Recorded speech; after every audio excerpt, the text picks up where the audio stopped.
Perhaps we need some outside universal threat to make us recognize this common bound. I occasionally think how quickly our differences worldwide would vanish if we were facing an alien threat from outside this world.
Good evening and welcome to Spaced Out Radio tonight. My name is Dave Scott. Thank you very much. We're getting into Decoding Alchemy and Alchemists with OLAV PHILLIPS tonight. What the hell this is about, I have no idea, but OLAV is a friend. He's going to walk us right through it. So thank you for joining us tonight, everybody, as we have SJ in the gold medal position. Race fan with a silver, Christine Lynn with a bronze medal.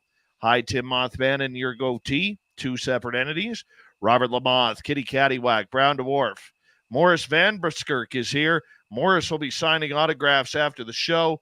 Line up to the left of the studio, if you don't mind, to the left of the studio. Simon the Likeable, Trucker Andrew, Karen in the Woo Train. Nice to see you all. Eternity Eternal, thank you for coming on in. Hi, Mama Susan. How are you? T-Bone, my man. How's it going today? Hope you're doing well. Human Carl is here. Human Carl's a great veteran of the United States Air Force. We love him around here. Thank you for your service, Human Carl. Digger Dog, how you doing tonight? Swamp Gas Jenkins, been a while since we've seen you. Thanks for coming on in. T-Bone and Thomas Rock, Ozzy, and W. David Page. Thank you for kicking off the Super Chat tonight. It's a wonderful way to support what we do on this show on a nightly basis. So thank you, W. David Page, for kicking it off. Moving on down, Operation Shutdown. Tim James, how are you? And Attorney to EBEs, thank you for coming on in. Resident, Stephanie Kenny Blankenship, good to see you both. Frankie B, nice to have you here.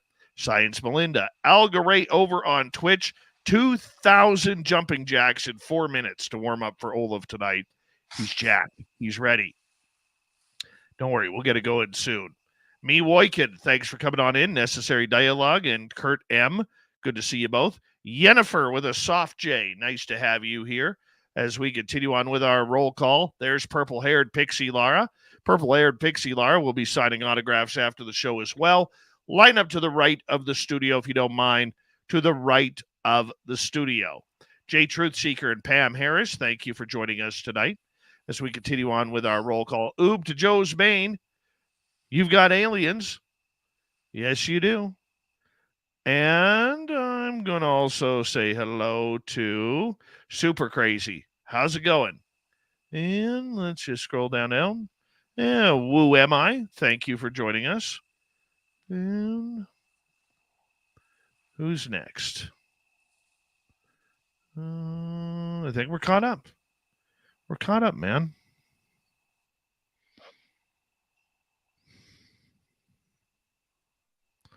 Oh, purple-haired Pixie Lara is offering free hugs with every autograph. That's very nice of you, purple-haired Pixie Lara. Rock and Rory, how are you? Vanessa, thanks for coming on in. Let's get the radio side going. Hello and welcome to the radio and podcast side of Spaced Out Radio tonight. My name is Dave Scott. Thank you for joining us as we have OLAV PHILLIPS on to talk all things about secret societies, alchemy decoded, and everything in between. All right, let us move on as we are in roll call. Mongo McDee's, how you doing? Welcome. And let's see here. He did a few walking jacks to warm up for tonight's show. Very cool. Oh, I love my audience. How I love my audience. It's going to be a lot of fun. OLAV Phillips is here, and we're going to have a great show with him in just a few moments' time. And yeah, the super chat is open once again. Don't forget, you can shop at our Spaced Out Radio store. We do not have ugly swag, people. No ugly swag. None whatsoever.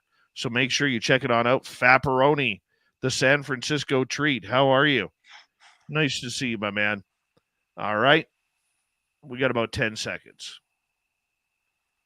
Do me a favor, everybody. It's that time of the night where I ask you to throw your horns up. Let's rock.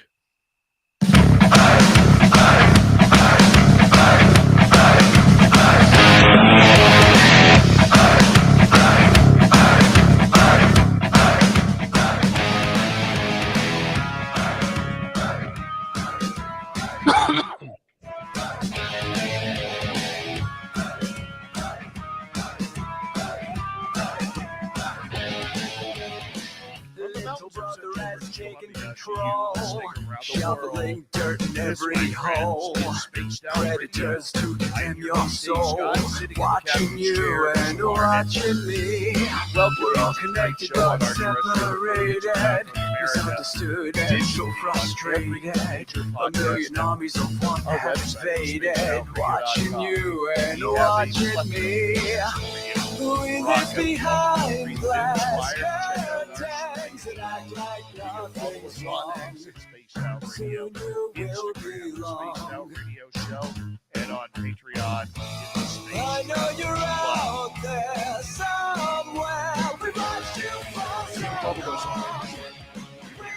Tonight's show is brought to you by Challenge Cheer. Help make the world 10% happier by visiting Challenge Cheer today. You can find it on our website. We got a power show of information for you tonight. And we got OLAV Phillips here. We're going to get into secret societies, secret ciphers, alchemy, decoding alchemy, and everything in between. So make sure you check it on out as we're going to have OLAV for the next 2 hours. Then in hour number 3, we are going to have, let's see here. In hour number 3, we are going to have our good friend Swamp Dweller in for a nightly story of weirdness. Follow that up. Tim James is going to be here with the UFO report. OLAV Phillips is a good friend of this show, and we love it when he's here each and every night. Why? Because he is absolutely amazing at what he does. He's got a brand new book out. It's about alchemy, and I'm going to be honest with you. I know nothing about alchemy. Nothing. This is why OLAV is going to take us to school, make sure that everything is going absolutely perfectly regarding us learning about decoding alchemy, secret societies, black projects, everything in between. OLAV, I know you're going to school me here tonight. You know, when I saw you on the list for tonight's show, I knew that I was in trouble. I knew I was in trouble, buddy, because this isn't my forte. But I always learn from you. So that's why I always say, when you say, hey, man, I got to come on, it's like, yeah, here you are. Well, I mean, that's quite an intro. I mean, I do my best to pass on knowledge, I guess, you know. Well, you know what? I know, my friend, you know, if the audience knew how close you and I actually are, they would understand the humor that goes on in between you and I, because I'm like down here when it comes to knowledge and everything, and you're like way off in the clouds. No. I'm not that far up. I know that's a little too high. That's a little too high. But you know, I read a lot. Oh, I know you read a lot. And it's very much interesting to see the realms that you delve in, because would you consider yourself a conspiracy theorist? You know, there was a time when I would. There's a time when I wrote books about conspiracy stuff. I mean, you know, I ran a magazine called Paranoia. I mean, that's about as conspiratorial as it gets. I would say at this point I have an interest in conspiracies. Yeah, I guess I could be a conspiracy nut, I guess. I know that one of the articles that I wrote about the potential for a secret moon base was actually used by the Weekly World News. They lifted the whole article and said that it was written by a staff writer. So I guess for one article as a staff writer at the Weekly World News, for whatever that's worth. Oh my. But Oh no, my. I indulge in it. I indulge in it. How do you get into this? Well, I took the slow train. When I was a little kid, I saw something I couldn't explain, and I think I've told you this before. And I saw a ball of light outside my second story window, and I was in elementary school. I went to elementary school the next day, and I went to the library. I said to the librarian, "Hey," because when you're in elementary school, I've always described it as, and I used to want to be a librarian, but I've always described it as that they're like a guide to knowledge. So when you're in primary school, you go and you kind of say, okay, well, I'm thinking about this, or I'm interested in this, and then they kind of guide you right to what you want to find. So I went Yeah. in there. I told the librarian, hey, I saw this weird light outside my window. I don't know what it is. I want to find a book that explains it to me, because back then in the 80s, there was no internet or anything, cell phones or any of that stuff. So, that seemed the logical choice was the library. So she says, okay, well, everything's a learning exercise. Here's the Dewey Decimal Number. Go find it. And so I dutifully took the Dewey Decimal Number and I went and found it. It was books about airplanes. And I came back and I said, look, lady, my dad was in the Air Force. My grandpa was in the Air Force. I lived on Air Force bases. I love airplanes. What I saw was not an airplane. And she said, oh, you want those books? And I said, sure, whatever those books are, that's what I want. And so she took, and I can still see it in my head exactly where they were. Like I could walk to it right now. And I go over to, it's on the bottom shelf of this, a bookshelf in the corner, and they had a bunch of books about UFOs and weird stuff. And I took J. Allen Hynek's book. I took Jacques Vallée's Messengers of Deception, and I took Mysteries of Time and Space by Brother Brad.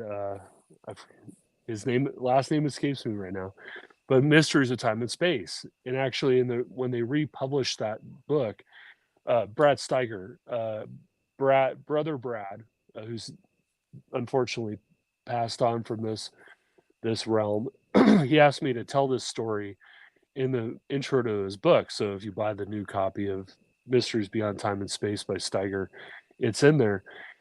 And so I started reading it. Hynek was too dense. You're talking about somebody who's like 8 years old. Hynek was way too dense. I couldn't figure it out. Vallee was too metaphorical, because Messengers of Deception is about the UFO phenomenon going back a very long way. And there's a lot of discussion about, these archetypes that appeared in the distant past. And it was just too confusing. And so Brad's book about Mysteries of Time and Space just blew my mind, because although it didn't explain what I saw, it had time slips, vortexes, cryptids, UFOs, the Loch Ness Monster, vampires, and everything else. And it blew my mind. And so at that point, at 7, 8 years old, I started reading voraciously of everything that I could find about UFOs. And especially in the 90s, when I, was older and becoming an adult, you start to read the Timothy Goods of the world and Behold a Pale Horse and some of these books, and you start to see the conspiracy that exists behind it, potentially. And so I started to go down that rabbit hole, and the Bob Lazar stuff, and it just kind of, it's the best way I can describe it is a show I used to watch called Connections with James Burke, that you find one thing and that leads to another, leads to another. And really, if you think about it, UFOs is a gateway to all kinds of conspiracy theories. You end up getting there eventually, right? So it was a slow burn. It took a very long time. Do you That's how it believe happened. do you believe everything, or do you No. still have a sense of real skepticism with everything that crosses your plate? I have a healthy dose of skepticism. I believe very much in something called Occam's razor. Occam's razor it was done by William of Ockham, and the theory is very simple. The most logical answer, or the simplest answer, is probably the right one. And so, I'm an airplane nut. So, I went to East City, which is like, the UFO capital of Southern Washington, outside of Mount Adams. And, I'm watching, I saw Bigfoot there, but, I'm watching the sky, and, it's a lot of Palladium beam ships, right? No, actually it wasn't. There were a lot of there were a lot of UFOs, like stuff that you genuinely have no idea what you're looking at. There was a lot of satellites because it's very dark, and there was a lot of exotic aircraft. I mean, really, truly Lockheed, Skunk Works kind of stuff. But there were definitely UFOs. I saw things that I absolutely cannot explain. I saw what looked like the Stargate from Stargate SG-1 open in midair at about 5,000 feet up. I saw things coming out of it. I saw things going into it, but I didn't see anything going through it. I saw a hangar door open on the side of the mountain, you know, and so the rational mind, you know, you can't completely explain what you're seeing, but the rational mind tries to figure out a solution.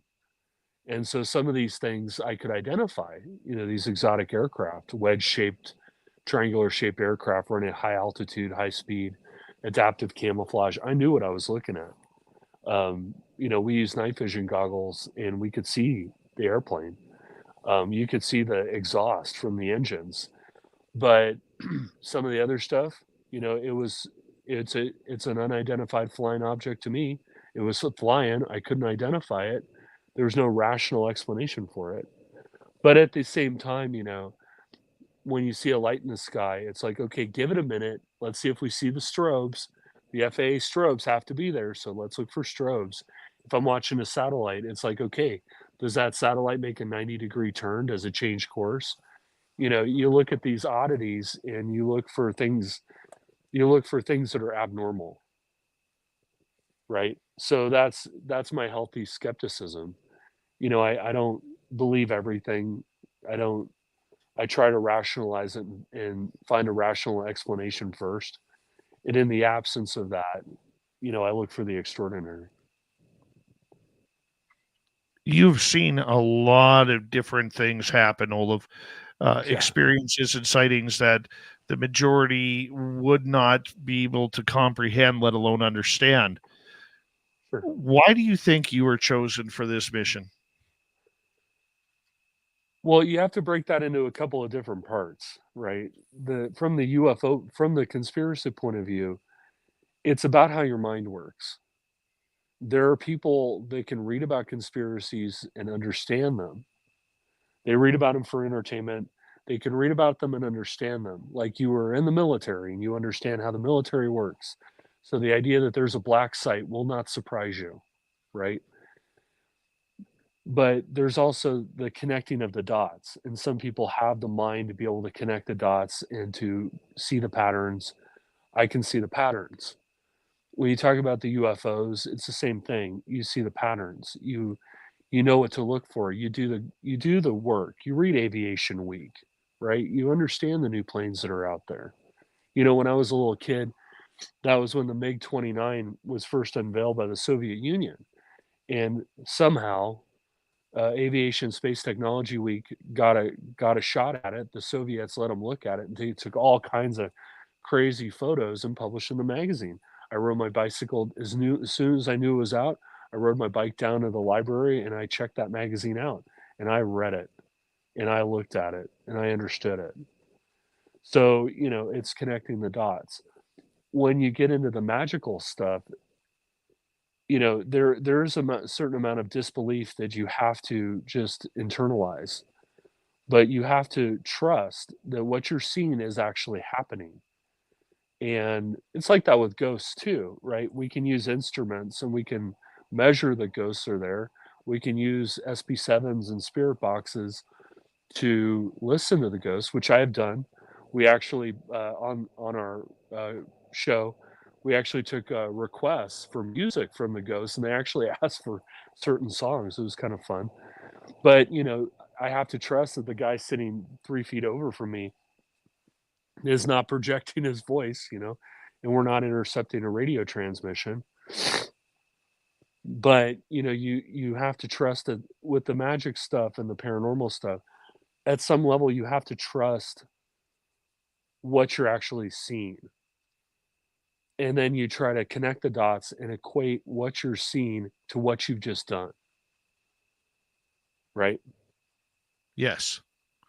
Yes, but for the majority of us, we look at UFOs, we look at paranormal. We're not looking at secret societies. We're not looking into black projects. We're not Right. looking into alchemy or secret lodges or anything like that, Olaf. I mean, yet you are. How did you go from UFOs to secret societies?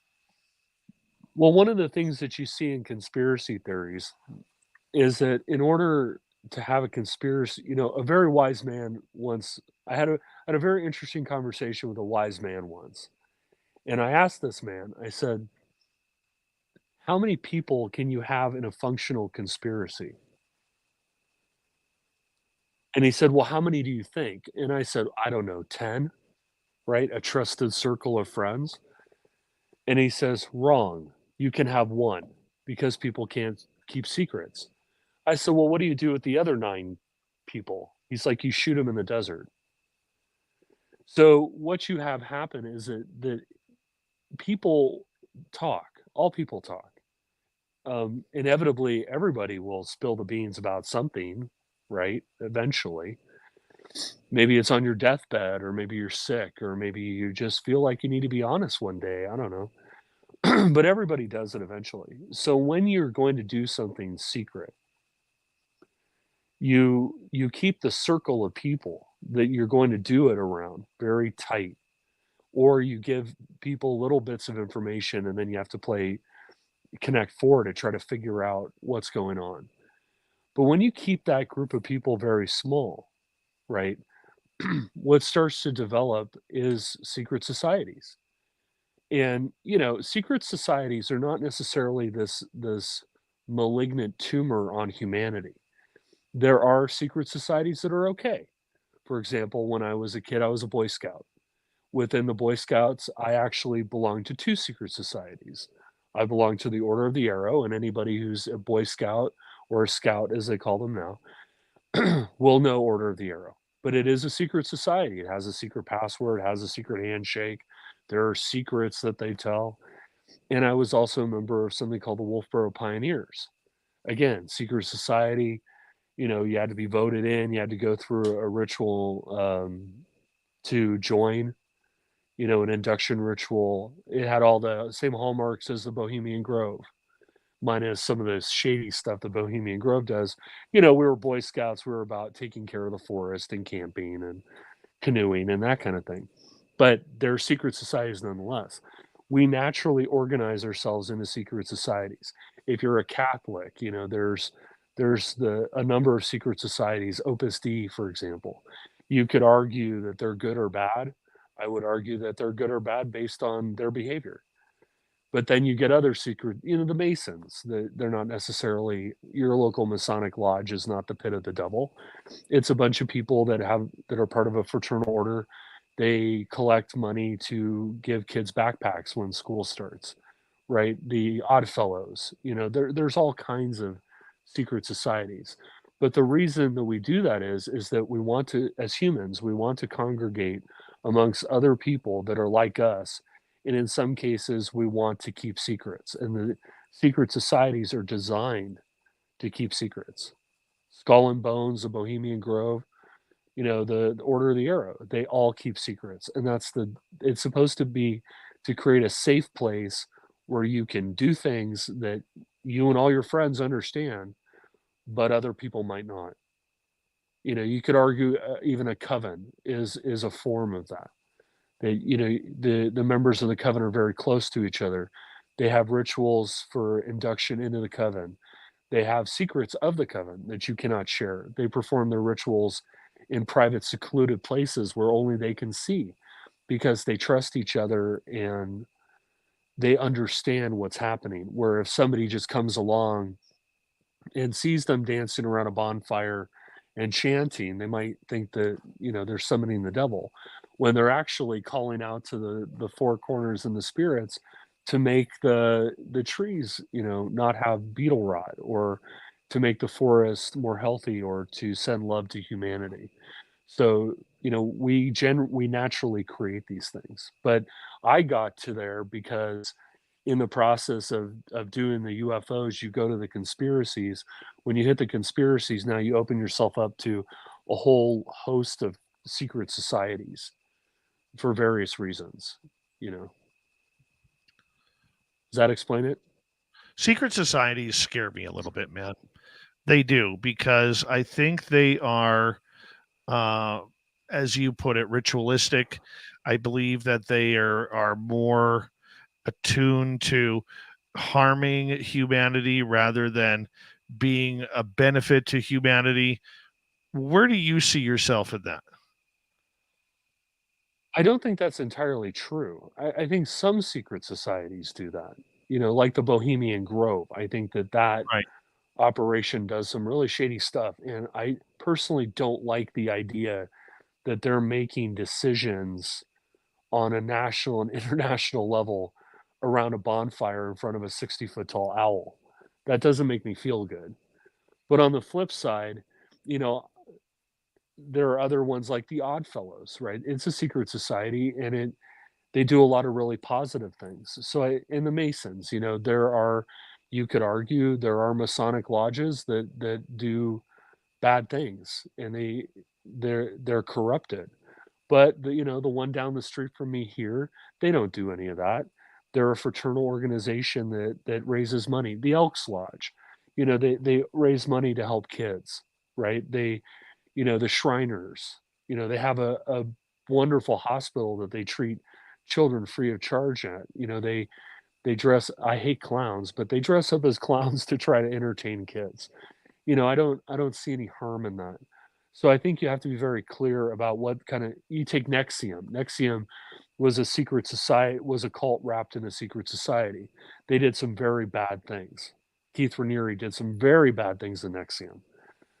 But that is, I think it's like any human construct. It can be good or bad depending on the objective and the people involved. Right?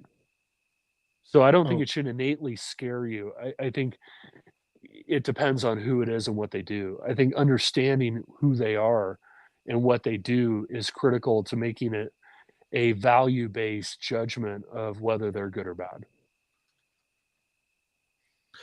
30 seconds to go here before we have to Okay, break. sure. Do you think then that secret societies, secrets like UFOs, secrets like alchemy, and everything that you and Alan Greenfield are digging up, are those, how can I put it? Are those just, you know what? We got 20 seconds. By the time I finish my thought, it's not even going to be worth it. Not even, you know what? I got to get focused here. I Oh, got you're to get, doing great. Look, oh, secret societies are like people. There's good people and bad people. oh, I You hear you. know, I think secret societies are only as good as the people that are in them. Olaf That's Phillips the is deal. here tonight, decoding alchemy and the alchemic code. What is that all about? We're going to find out next when we return on Spaced Out Radio. Stay tuned, everybody.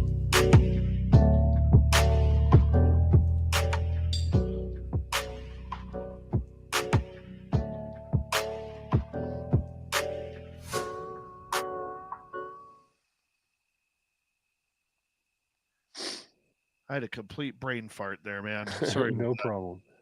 That's okay. Hey, I couldn't remember Brad Steiger's last name. We're all there tonight, Dave. Don't Oh, worry. I hear you. My God.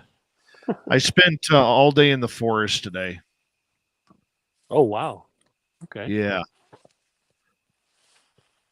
Yeah, I spent every day in the well, it's not so foresty here. It's we're in the upper we're just below the transition line between oak trees and pine trees. You know, we're up about 2,500 feet.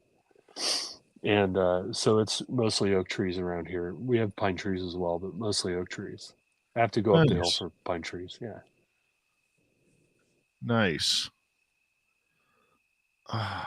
There you go. Truth Seeker there. Yeah, build a burger. You got it. That's a hell of a secret society. Run by Ronald McDonald, the evil clown.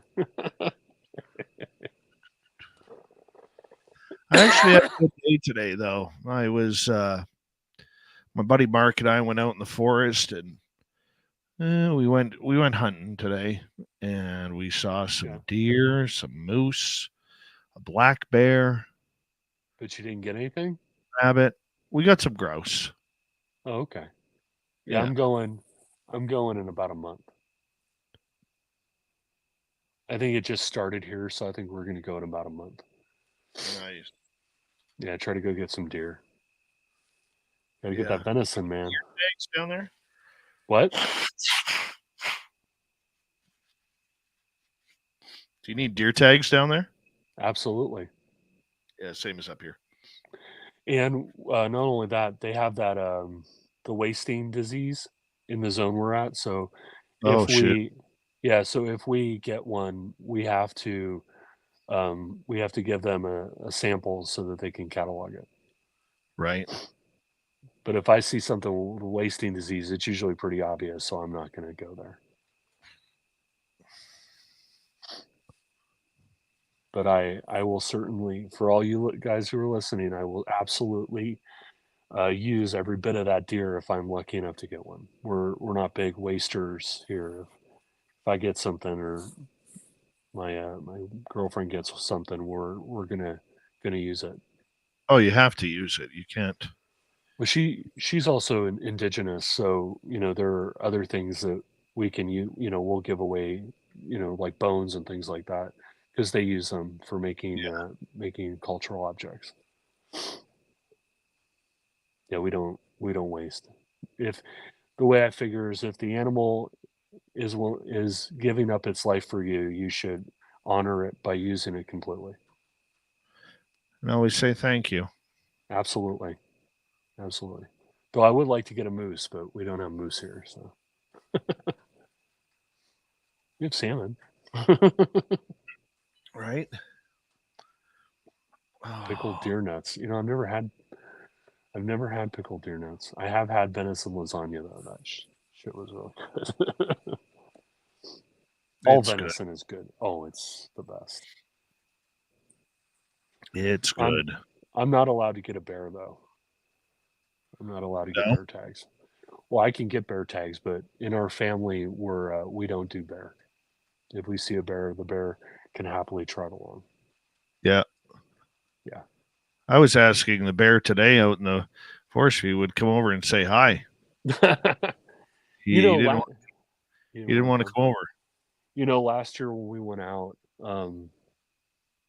we we have a disagreement over what exactly happened. It was midday, so you're not going to see nothing, and so we're just waiting around, and we're in a decent spot, and we heard knocking, and she maintains that it was a bear, and I said, yeah, but we didn't hear scratching, we heard knocking. I said, the bears don't knock, Bigfoot knocks, bears don't knock. Right. She's like, no, it was just ramming into a tree. Bigfoot. Always Bigfoot, man. It was Bigfoot. You want to hear something interesting? The particular band that she's a part of, they all know that I'm really into Bigfoot, and so I get, whenever I go to an event, I get Bigfoot updates like, oh, it's my cousin saw it over there. Well, good. We take language classes, and in their language. I forget exactly what the name for Bigfoot is. I'd have to go look it up. Look in my book. I wrote it down.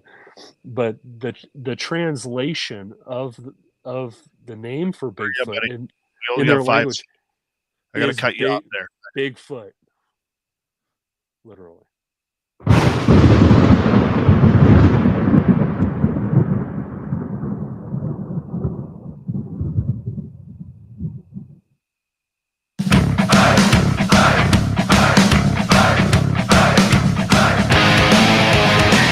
Here comes the second half hour of Spaced Out Radio tonight. My name is Dave Scott. Welcome to the show as we are having a blast with all of you tonight. OLAV Phillips is our guest. We'll get back to OLAV here momentarily, but first I want to remind all of you that if you've missed portions of this show or others, you can always check out our free archives by going to youtube.com/Spaced Out Radio. Do old Davey this favor, hit that subscribe button. Our website, spacedoutradio.com. We have a plethora of features for you. Rock out to Bumblefoot, read the news wire, check out our swag as well. Follow us on X at Spaced Out Radio, Instagram at Spaced Out Radio Show, and on Patreon in the Space Travelers Club. OLAV Phillips is here talking Decoding Alchemy. You got a new book out, OLAV. Tell us about it. Yeah, it's called the Alchemist Codex. It's a introduction to what's called Technomancy, and it gives you step-by-step instructions to perform technomancy rituals. I thought, I might as well give you some step-by-step instructions, and so I used Technomancy with the guidance of the Secret Chiefs to write the book. It was partially generated using a Technomancy ritual. I partially generated it using an AI to channel the will and the thoughts and communication of the Secret Chiefs. And then I wrote the other part. For people who may not know, what are the Secret Chiefs? So the Secret Chiefs in the Golden Dawn, Philema kind of derivatives, the Secret Chiefs, well, Blavatsky talked about them as well. They have a lot of theosophy. They have a lot of different names, but effectively what they are is they're ascended masters, illuminated individuals that have passed on from this realm and live in the ether, and they try to guide us in a benevolent way toward making our lives and the world and the universe better. So they, in my complicated belief system, they function alongside the universe itself to guide us to do things.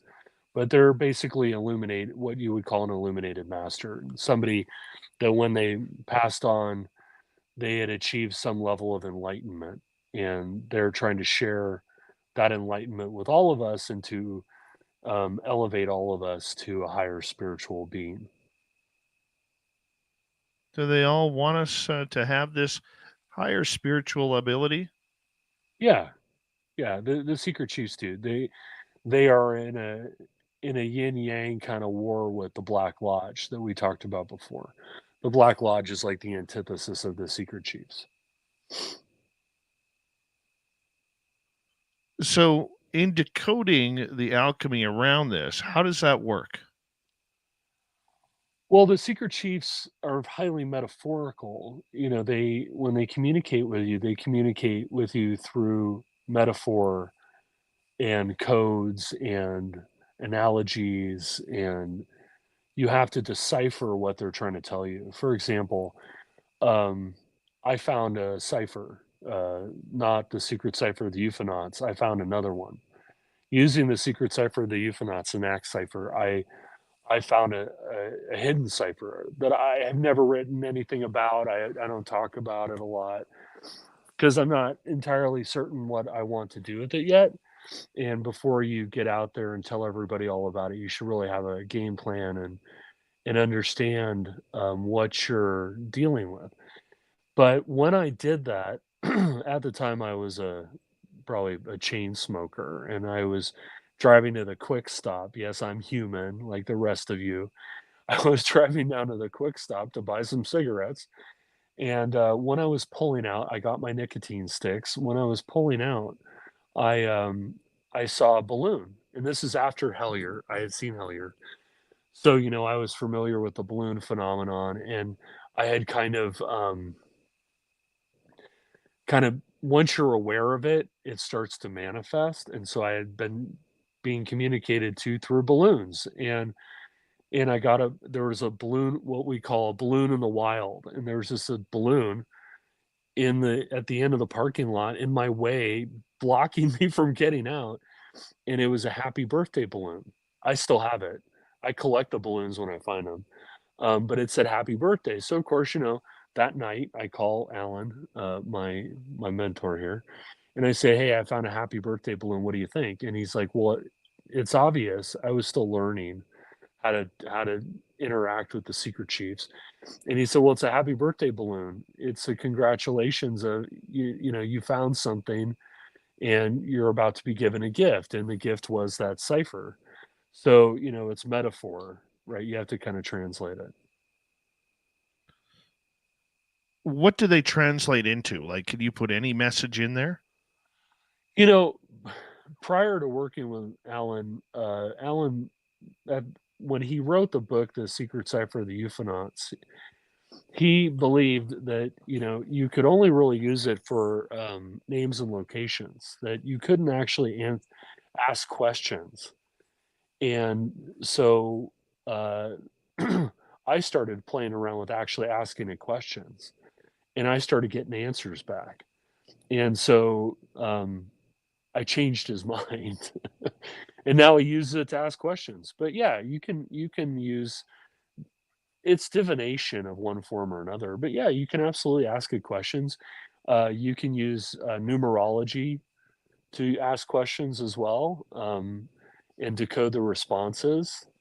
You know, um, yeah, I mean, with divination, there's an infinite number of ways to get at what you want. But yeah, What you kind can of ask. questions would you ask? You know, um, I know what not to ask. You shouldn't ask questions that are self-serving, right? Because the secret chiefs or whatever it is on the other end of that conduit, um, they don't like that. I've asked questions of, the nature of existence. Are soulmates real? At the time I was single, not not having a lot of luck meeting people. Um, so, I asked, I said, I did a trance thing, and I asked them if soulmates are real. Like, d- do I have one? I have yet to find it at the time. And the answer I got back was metaphorical. What I saw was a like a film reel scrolling across the bottom of a screen, and there were pictures of people. And sometimes it would move faster, and sometimes it would move slower. And sometimes the picture would, just like on a TV show, the picture would go from the bottom third of the screen and blow up real big in front of me, and then shrink back down and go back into the reel as it passed by. And, there were men, there were women, and what I took away from that is that they are real, but there are a lot of them, and some are better matches than others. So when it would slow down, it's like, pay attention to that picture. If it blows it up real big, oh, pay extra attention to that picture. But really, what it was telling me that soulmates are real. I asked other things. I've asked a bazillion questions.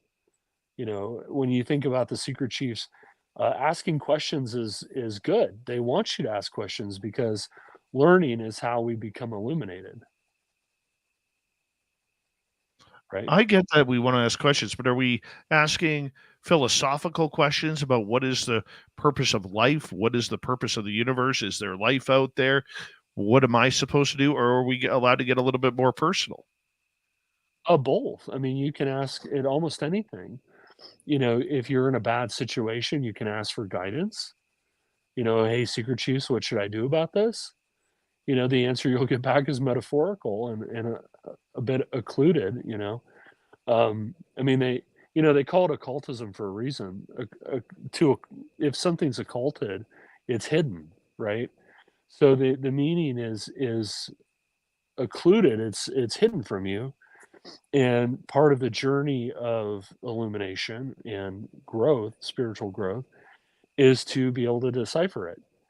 Now, in my life, I've only found one person that can actually take the output of the secret cipher and actually understand it innately. Everybody else, including me and Alan, we have to look at the outputs and think about it for a minute and translate it. I've only met one person that can actually translate it on the fly in their head. So, but you can absolutely ask any kind of question. Um, I would steer away from, does X person like me? Or, but you can say, I'm having trouble in my relationship. What should I do? Or I'm having trouble at work. What should I do? If you're asking for guidance, I think that's all right. But don't ask for favors. It doesn't work that way. Favors how? Make requests. Like lottery numbers. Yeah, lottery numbers. I'm a guy, so it'd be like, I want that lady over there to like me a lot, or I want a new car. This is that. There's a kind of theology around that, like a success theology, where you pray to God for a new Beamer. It doesn't work that way. You're supposed to earn it. The whole point of existence is learning. If you had to put a point to us being on this rock floating through space, it's to learn. Learn a lot of things. Learn about other people, learn about our beliefs, learn about nature, learn about science.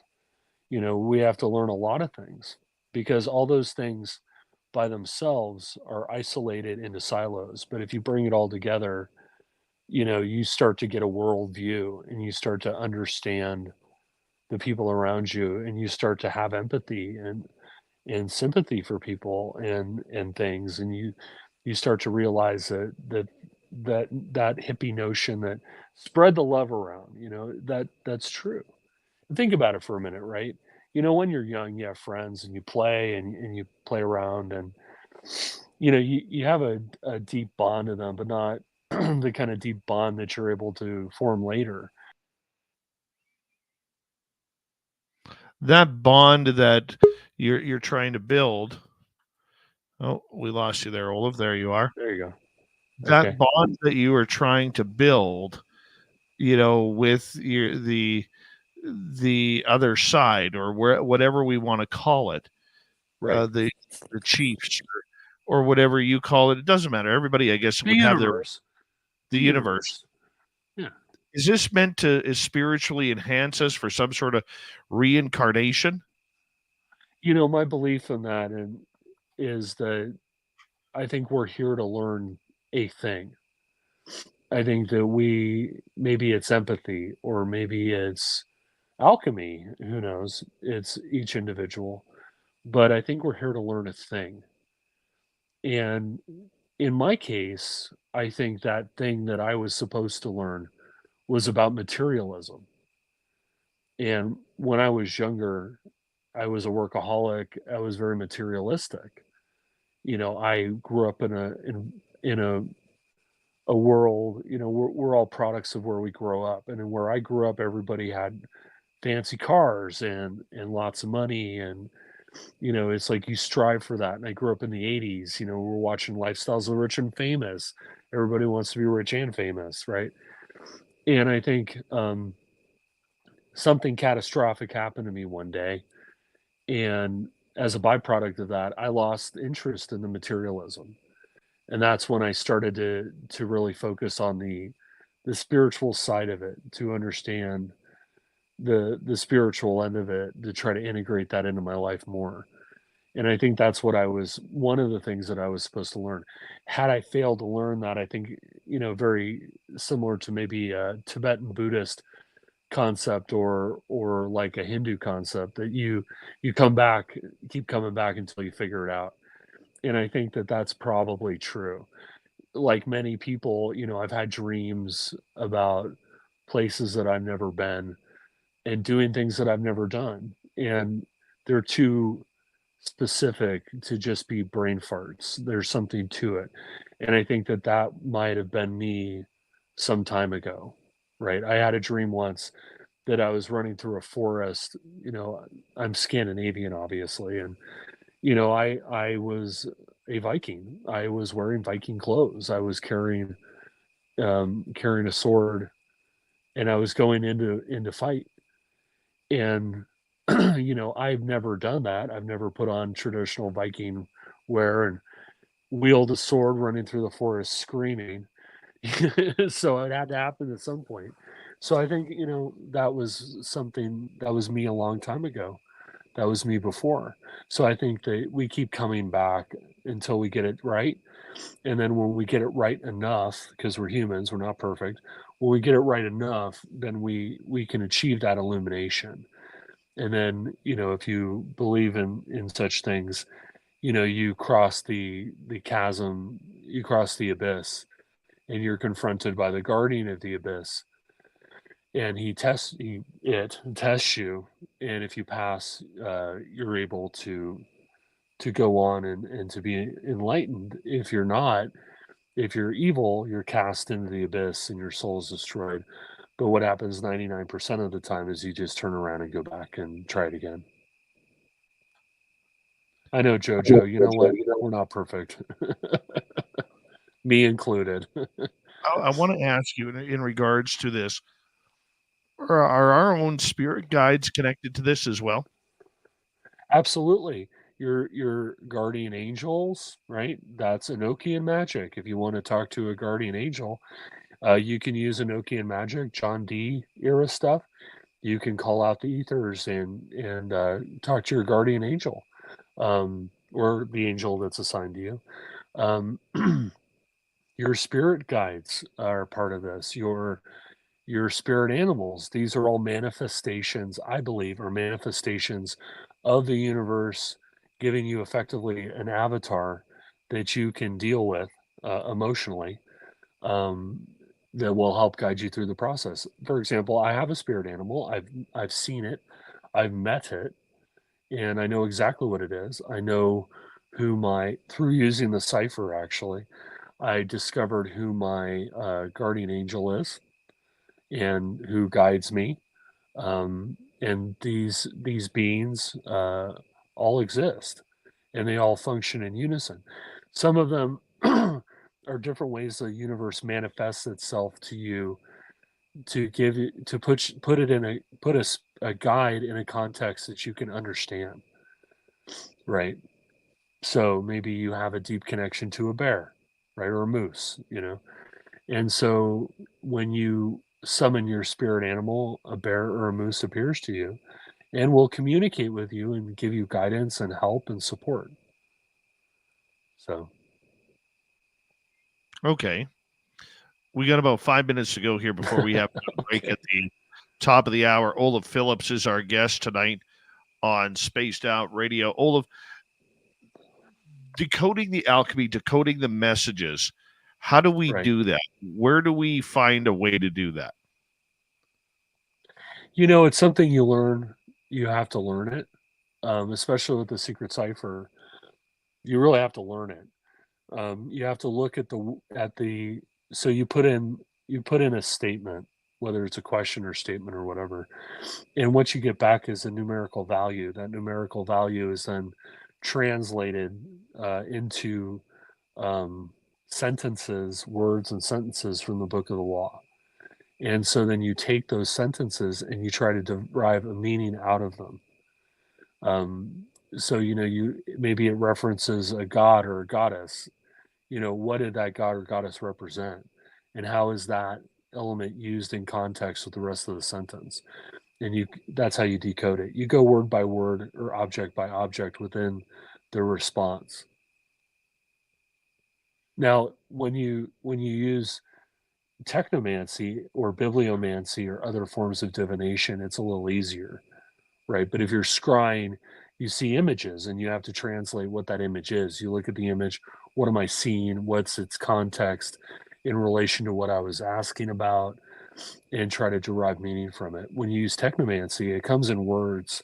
It's just sometimes a little cryptic, but it's a lot more straight. Technomancy, some of the things I talk about in the book, in the Alchemist Codex, if you use those examples, you're establishing a direct spiritual conduit to the secret chiefs and to the universe, that where they will actually give you a more straightforward answer, because you're actually allowing the technology, that's technomancy, right? You're allowing the technology to do the translation for you.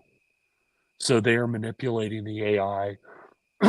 They're manipulating the AI or whatever you're using programmatically to generate it. They're putting their response through that, and then the AI is interpolating what it's saying and translating it into being human readable. So if you want to do technomancy to get answers to questions, it's a lot easier, but you have to put in the effort to do the right invocations and rituals to make sure that the AI is indeed translating the will of the secret chiefs versus just trying to respond to you based on a large language model. Are you okay? You're not dying on me here? I have the worst allergies. I'm telling you, it's terrible. I should ask the secret chiefs, take away my allergies, but you can't do that. You totally should. You totally should. They'd probably laugh at me. This is the first year I ever got allergies, man. They're funny. They tell jokes. I don't like it. No, it's not good. I had it really bad this year. Yeah, I just can't stand it. 2 minutes to go here before we have to go to break. The idea that this is something that is spiritually blessed, is this an individual quest or is this a humanitarian request? The book and the interest? Or quest, pardon me, not request, quest.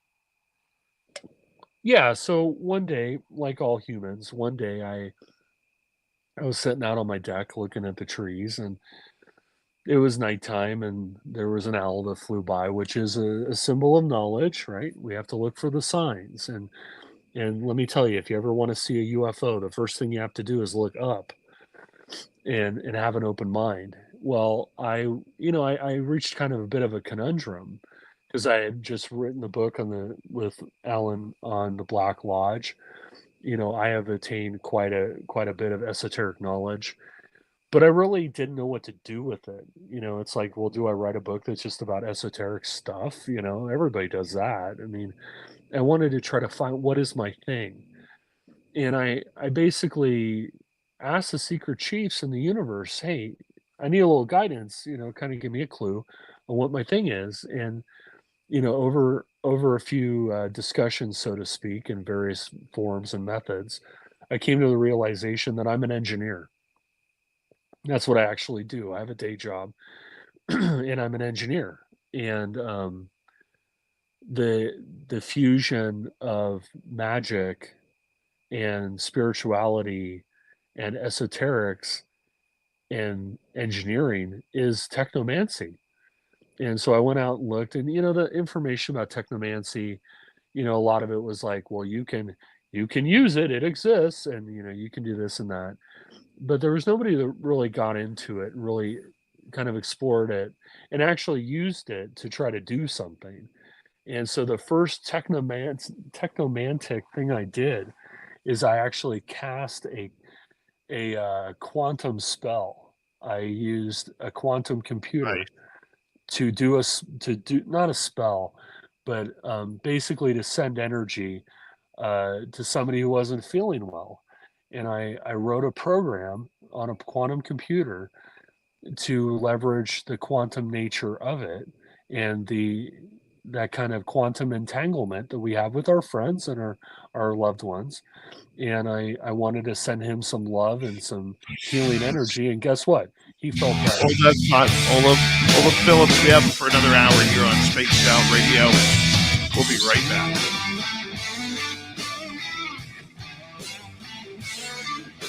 This is Spaced Out Radio with host Dave Scott.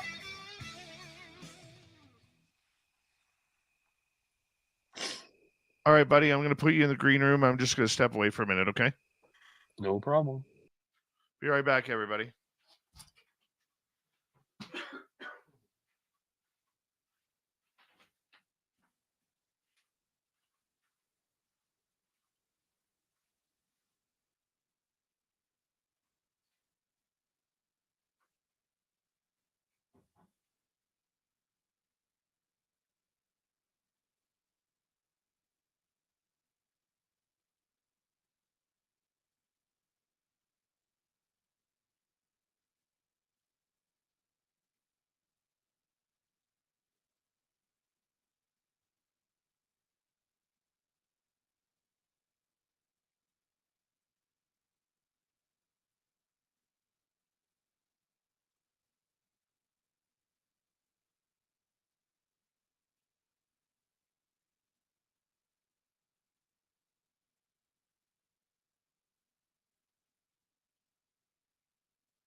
All right.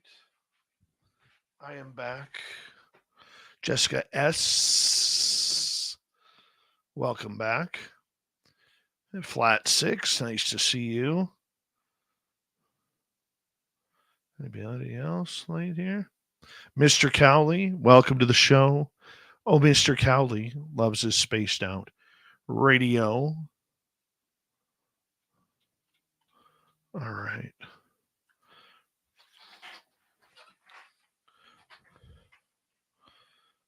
Oh, man. Jeff Steve Garvey is here. He'll hit a home run for you.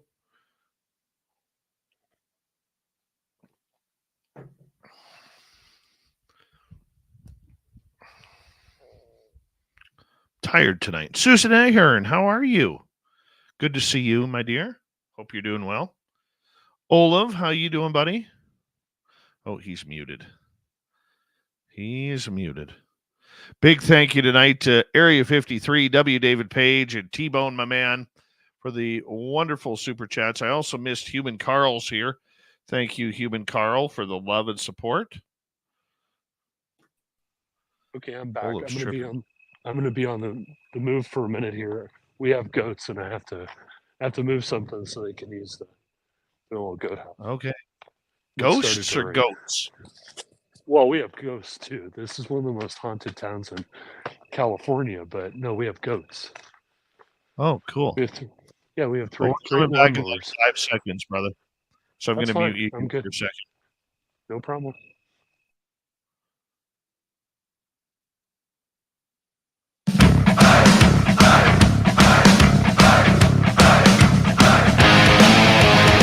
Here we go with the second hour of Spaced Out Radio tonight. Good to have you with us. My name is Dave Scott. We always appreciate you tuning us on in wherever you are on this beautiful planet we call Earth. Hello to everyone listening in on our terrestrial affiliates around North America, digitally on every major podcast network. Our website, spacedoutradio.com, we have a plethora of features for you. Rock out to Bumblefoot, read the news wire, check out our swag as well. Follow us on X at Spaced Out Radio, Instagram at Spaced Out Radio Show, and on Patreon in the Space Travelers Club.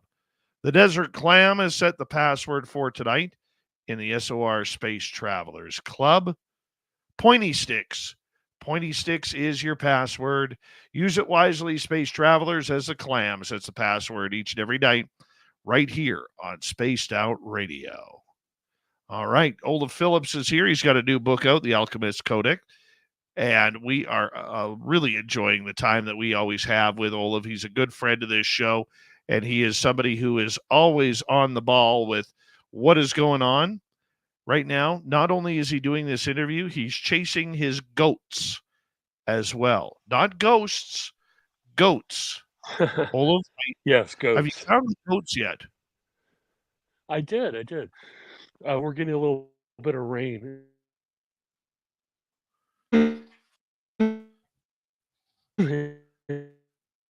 Oh, you're breaking up pretty bad there, Olav. There you are. Okay. There you are. There was, you. So it just started raining.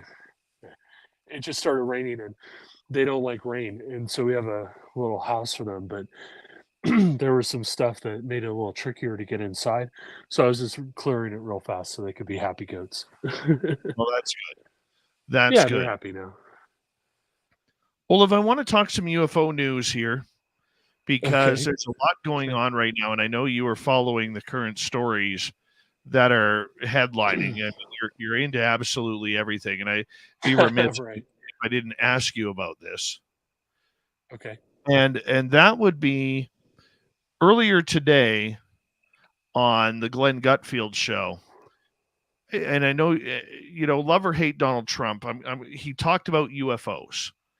Okay. And once again, he was saying that during his time as president, he interviewed 4 different fighter pilots who talked about having interactions in F-22 fighter jets with UFOs. One pilot apparently said to him, and, he's a real good-looking guy. Real good-looking guy. Right. Yeah, you always have to say that. Said that he was flying his F-22 and he watched this orb of light come up on him, and it looked like a little round craft. And the F-22 does about Mach 2, Mach 2.5. Right.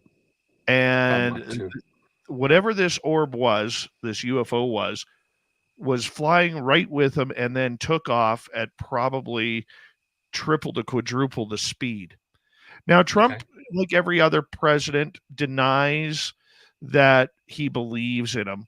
Why do the presidents have to deny, or former presidents have to deny, that they believe in this stuff? Well, okay, so there are two things. One, what that guy saw was nothing new. I actually got a transcript. I got a radio transmission that I had a guy was kind enough to translate of a Russian fighter pilot about maybe eight or 10 years ago, was flying a MiG-29 out on the eastern frontier of Russia. And somebody had intercepted the radio transmission between him and the tower. And what he saw was a ball of light, and they had it on radar, and they told him to chase it. And so he chased it. And, he was keeping up with it. He was able to see it on radar. He could even get a lock on it. And he interacted with it for a while. And then it took off toward the west, toward basically NATO, and at high speed. And he chased it until he hit the frontier, and he couldn't cross the border. And so he had to break off the pursuit. I think a lot of presidents will do that, say they deny believing in it, because I think that there's a stigma that's attached to, they think at least that there's a stigma that's attached to UFOs. I don't know that that's completely true anymore, but I think that they don't want to hurt their poll numbers. I mean, there's only one president that's really copped to it, and that was Jimmy Carter. Jimmy Carter saw a UFO, and he actually filed a report with MUFON. So, I think it's more about PR, that by talking about it, he thinks that he can court the vote of people who believe in it, but at the same time, he doesn't want to commit to believing in it because he thinks it'll hurt his poll numbers. And you look at Bill Clinton. Bill Clinton was like, I think it was Bill Clinton. I was like, I'm going to go to Area 51 and find out everything, and he didn't. But because they won't tell him anyway. But I think it's more about poll numbers, especially with that particular candidate. I think he's trying to court the vote of people who believe in UFOs, but he won't commit to it. The one thing that I have noticed in the last couple of weeks, this is now the second time in a couple of weeks that Donald Trump has mentioned UFOs. The first time he was saying in another interview that he may disclose. He's not sure. He may all of a sudden, if reelected, will, or I guess elected, because he's not going to be reelected, that he would be somebody who would actually look at opening up the UFO files. Then just the other day, J.D. Vance, his running mate, talked about how the media needs to be talking more about UFOs. And then Trump again today. Yet we don't hear anything from Team Kamala, pardon me, regarding this. Well, first of all, the guy in the chat room, Joe, he's right. Reagan also said that he saw a UFO over California when he was governor. I forgot about that. I think, you're getting into politics now, right? So, politics is a dangerous business. I think in the case of Trump and Vance, they're courting the vote of people who believe in them, and they're making promises. And what? Huh? I get that. Yeah, and I think that's all it is. I guess what I'm saying is, let me rephrase the question. Okay. Do you think they are maybe pushing for the UFO question? No, I don't. And I don't think any of them are. I mean, you went through Senate hearings about UFOs, and what did you learn? We actually learned a lot, believe it or not, but not what you wanted to hear. and ATIP and all that other stuff, anything that's really going on that where they have answers, they're not going to tell you, because at the end of the day, if UFOs are real, I believe they're real. I've seen them, but if UFOs are real, they represent a potential threat to an existential potential threat to the United States, NATO, and the Western world. I'm leaving Russia out because they're doing their own thing, so we'll just leave them aside. But to NATO, who we have Article 5 promises with, and which is an attack on one is an attack on all, and the United States having things fly around in the sky that you can't explain is an existential threat because you don't know the origin. So they would have to cop to a lot of things if they did admit that they're real. But I I think that when it comes to UFO question, I don't think that. So I think ATIP is public relations.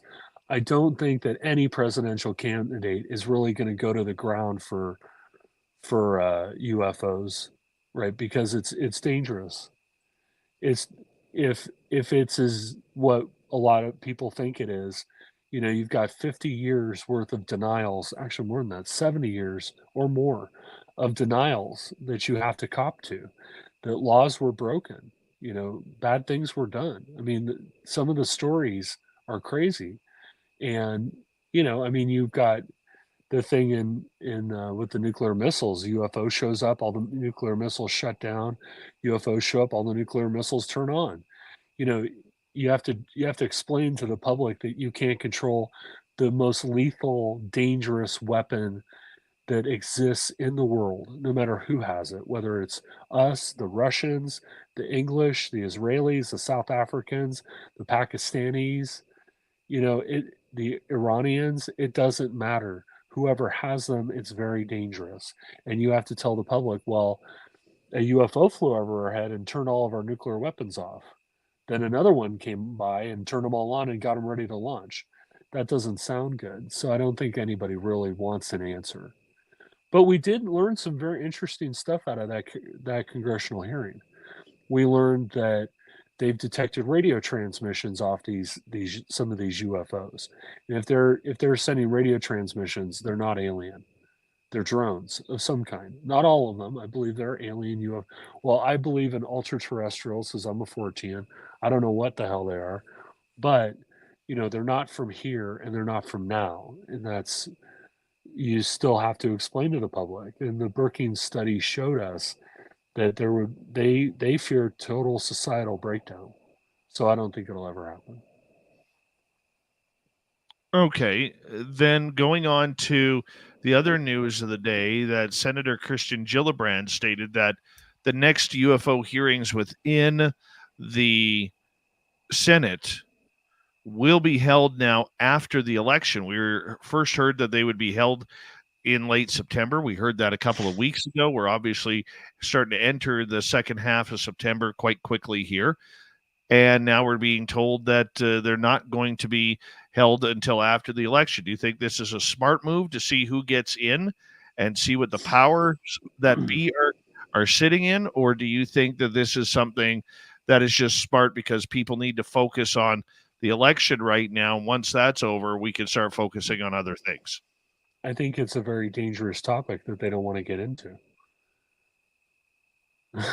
Like I said. Dangerous how? Well, I mean, you've got at least 70 years of denials that you have to justify.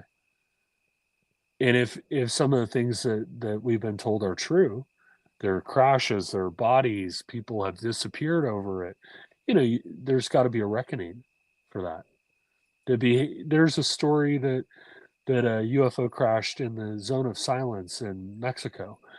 And the Mexican army went out there and they tried to crack it open, and some kind of gas came out and killed a bunch of them. And so we sent one of our Moondust teams over in two Chinooks, and they flew it back to Texas between two Chinooks and a net. Well, that's a violation of Mexican airspace, no matter, whether they're our neighbors or not, or, whatever you think. We still violated their airspace to go get it and took something that crashed on their property, and we didn't ask them. There's a reckoning for things like that. And there's a lot of lying and a lot of shady stuff that happened. But most of all, you have to explain that there are things flying around in the sky that we can't control. We can't shoot them down. We don't know what they are. And you want the head of the Air Force to tell the U.S. public that?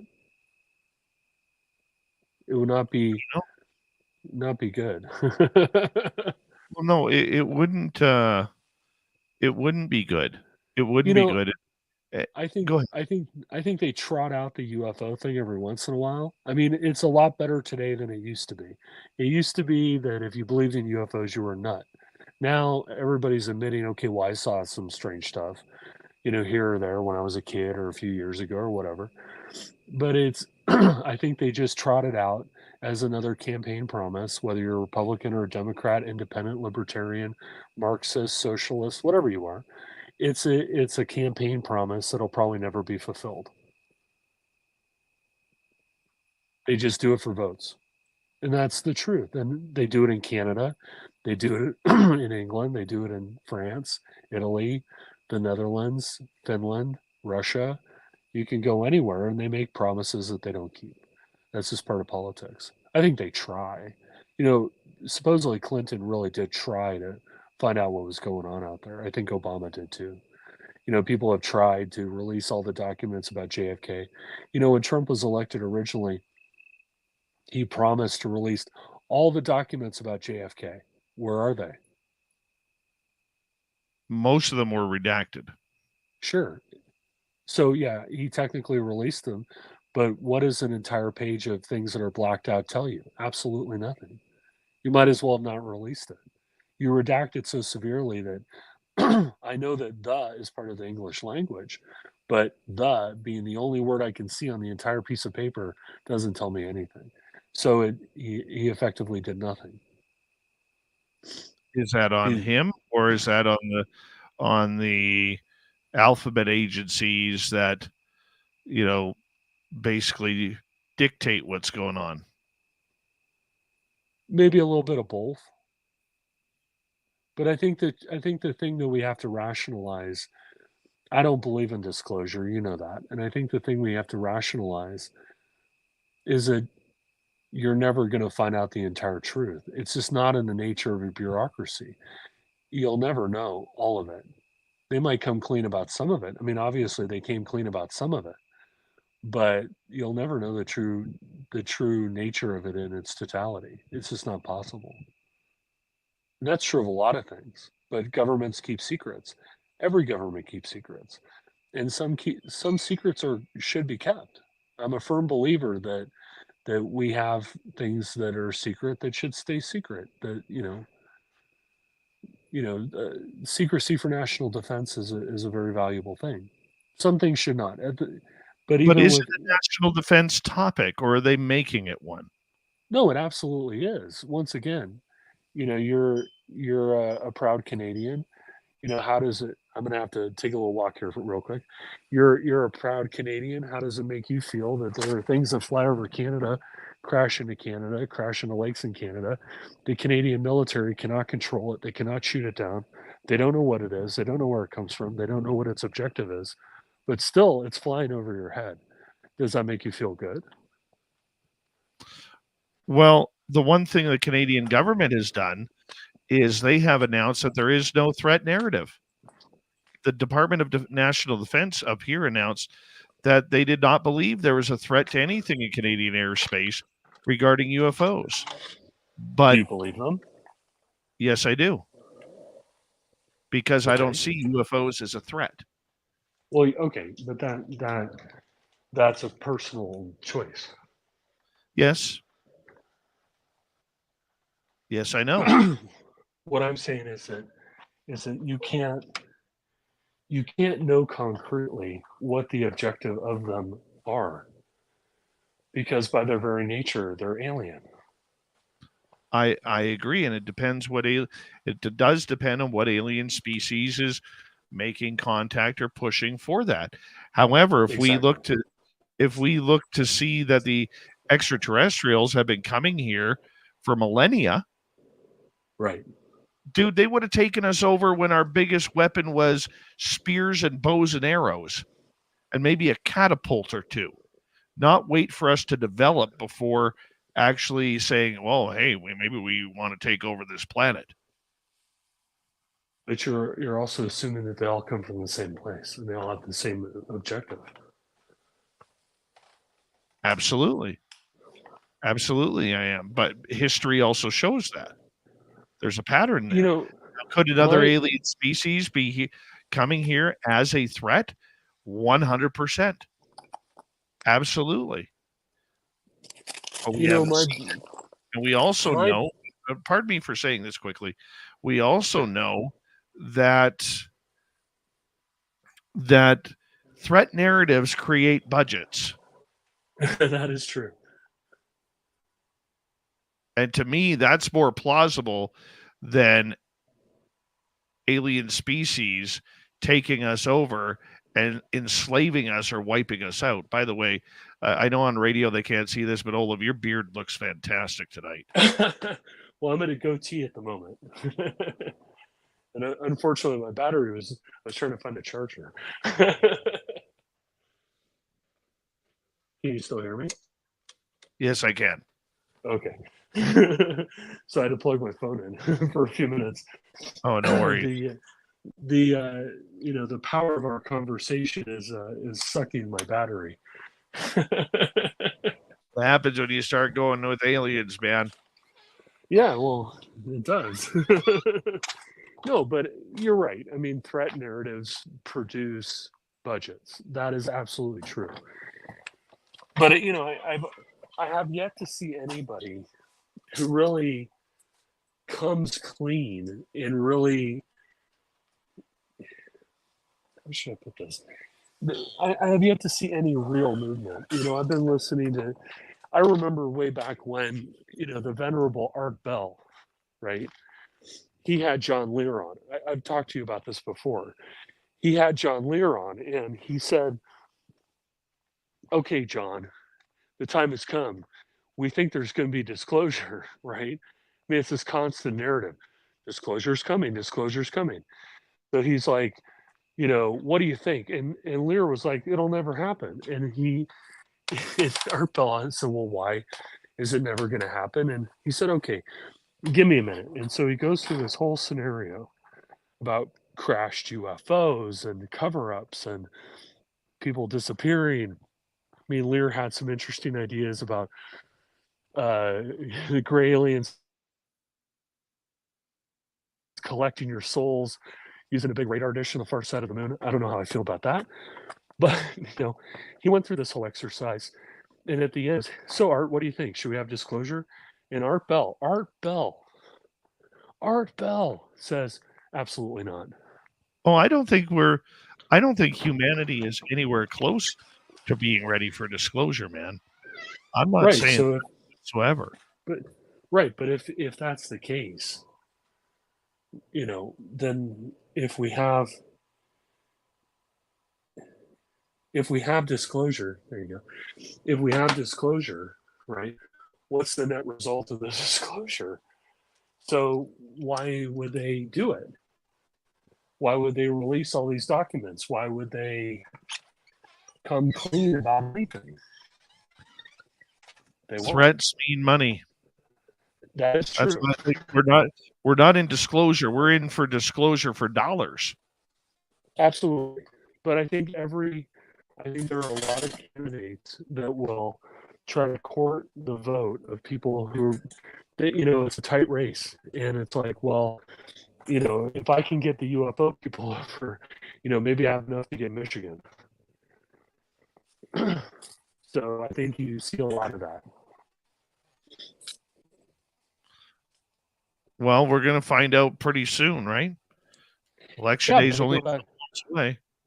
Yeah, but I go back to when he was elected before. He said he was going to release all the stuff about Kennedy. Well, where is it? He didn't. Because you can't.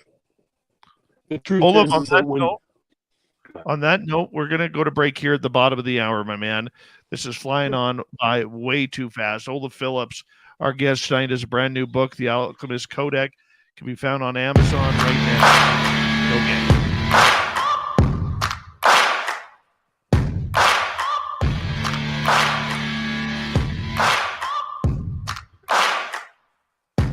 listening to Spaced Out Radio with your host, Dave Scott.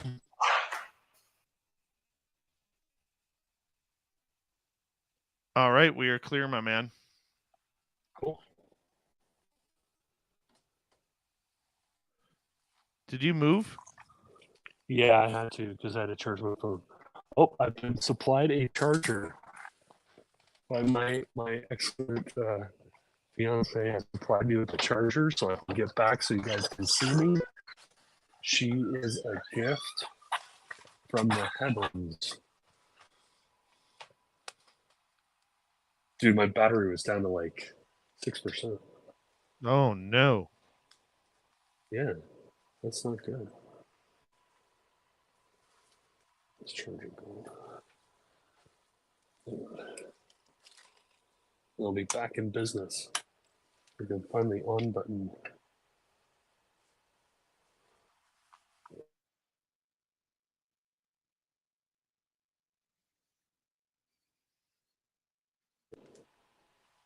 There we go. We're charging. Yeah. I'll be back on video momentarily. So exciting. Yeah, I had to. Super exciting. Okay, now I can move again. Yeah, it's been going by really fast. I'm almost out of time. Always flies by when you're here, man. Oh, we have interesting conversations.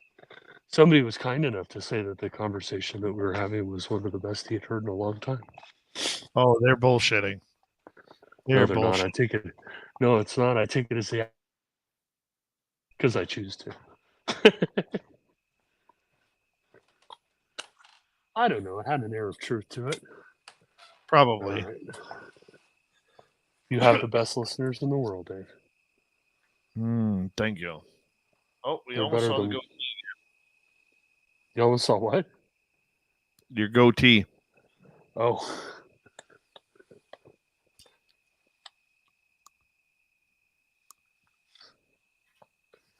I was told I look younger with a goatee, so trying the goatee out for a little bit.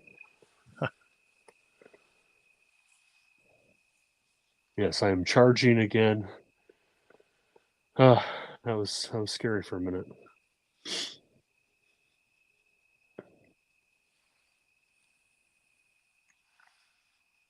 Interesting questions, though.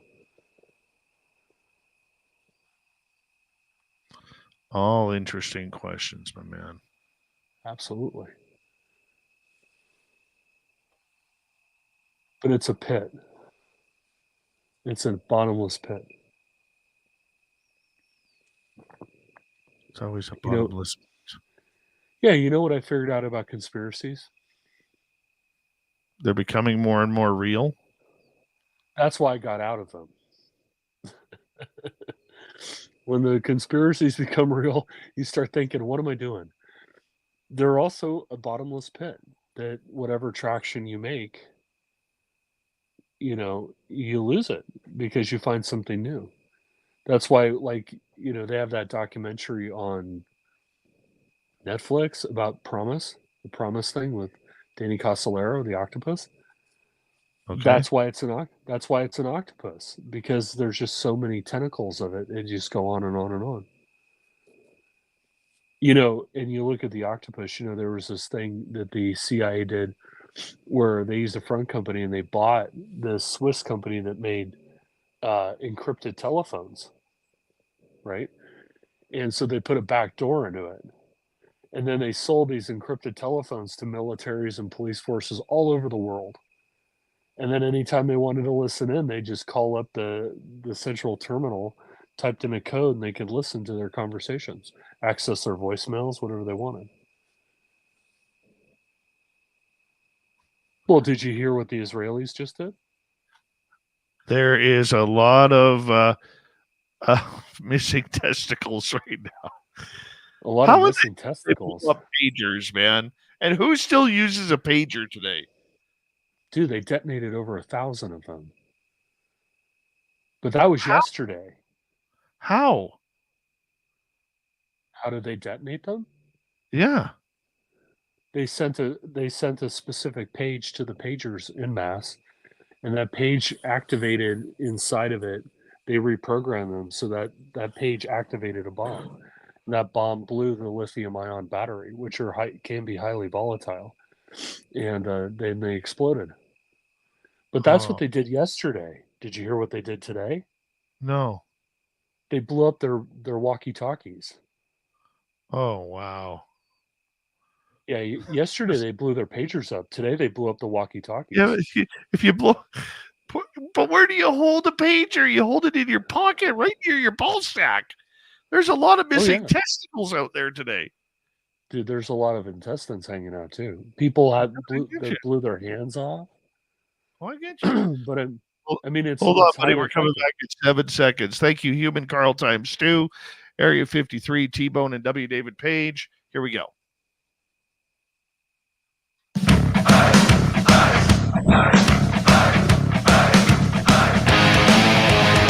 Here we go with the second half of Spaced Out Radio tonight.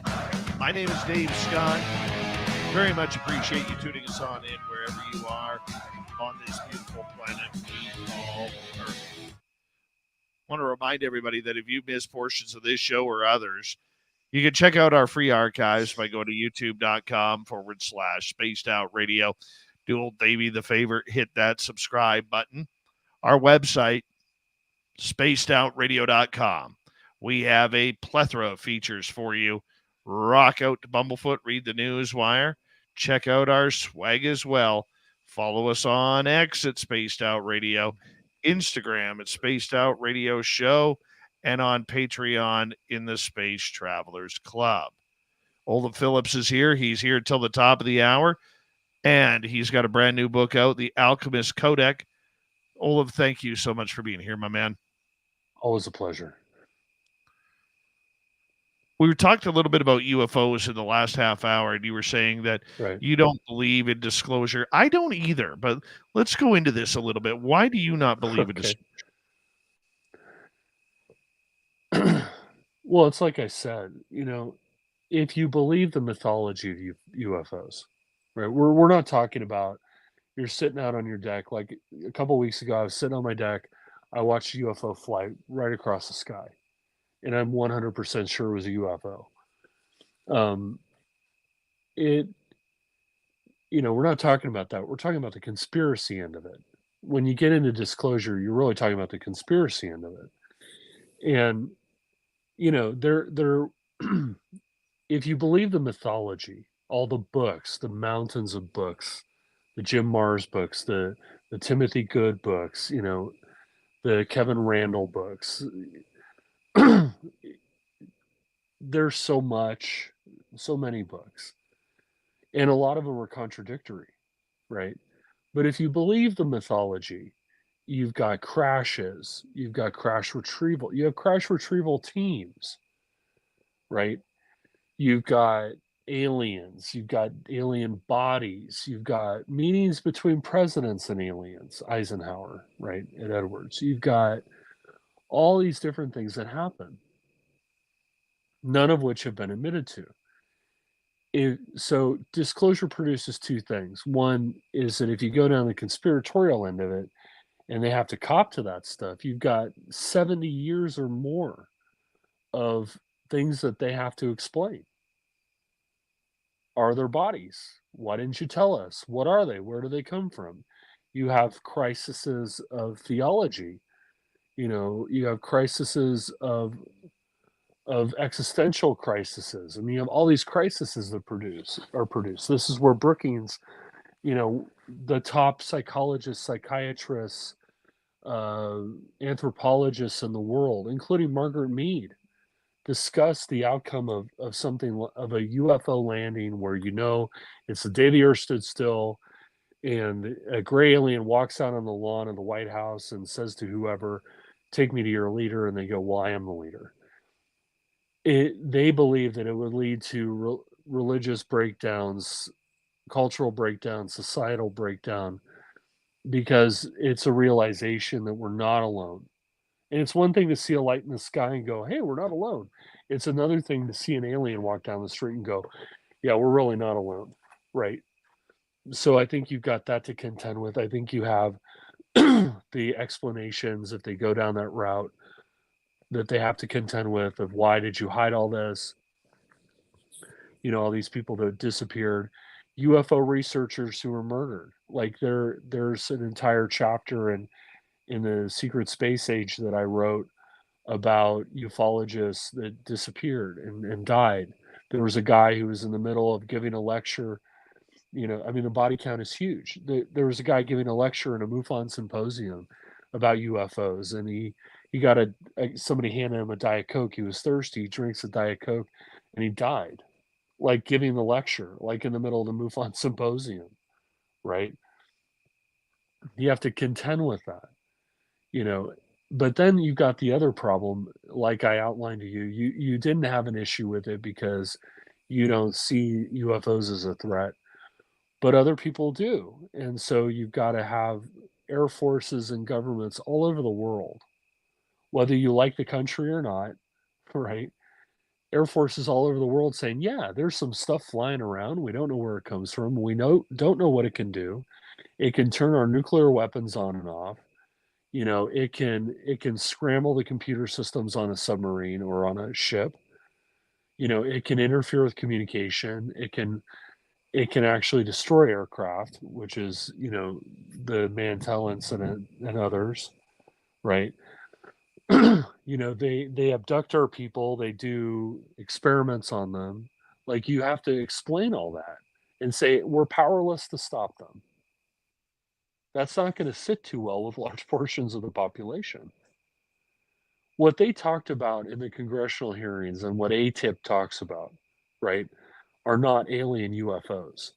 That the Director of National Intelligence for the United States said that basically they knew what they were. And they're drones, that they emit very sophisticated drones that are able to do some pretty crazy stuff and obviously have some sort of, anti-gravity electrogravitic technology, which is some serious DARPA stuff. But they emit radio signals. They've intercepted the radio signals. Aliens aren't going to do that. If you have a UFO that flies over your head, even if it does emit a radio signal, which I would argue that they're probably using something far more sophisticated than that, you're not going to be able to intercept the transmission and decode it, because it is something that you cannot even comprehend, because it comes from an alien mind, a mind that evolved differently than us, in a place that's different than ours. Their objectives and the way they see the world and the universe are radically different. Where would you begin? It's like one of us handing a CB radio to an Australopithecine and going, here, figure it out. It's just not going to happen.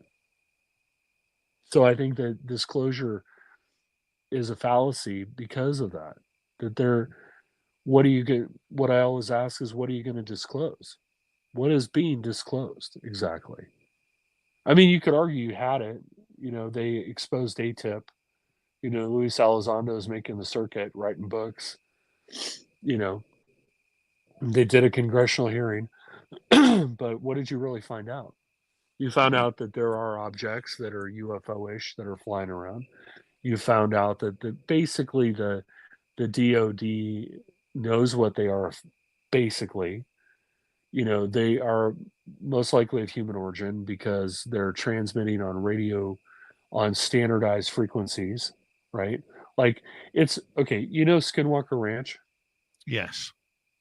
Okay, so every time I watch Skinwalker Ranch, I always get a big laugh out of it because, number one, the one guy, Travis Taylor, the astrophysicist, he was part of ATIP.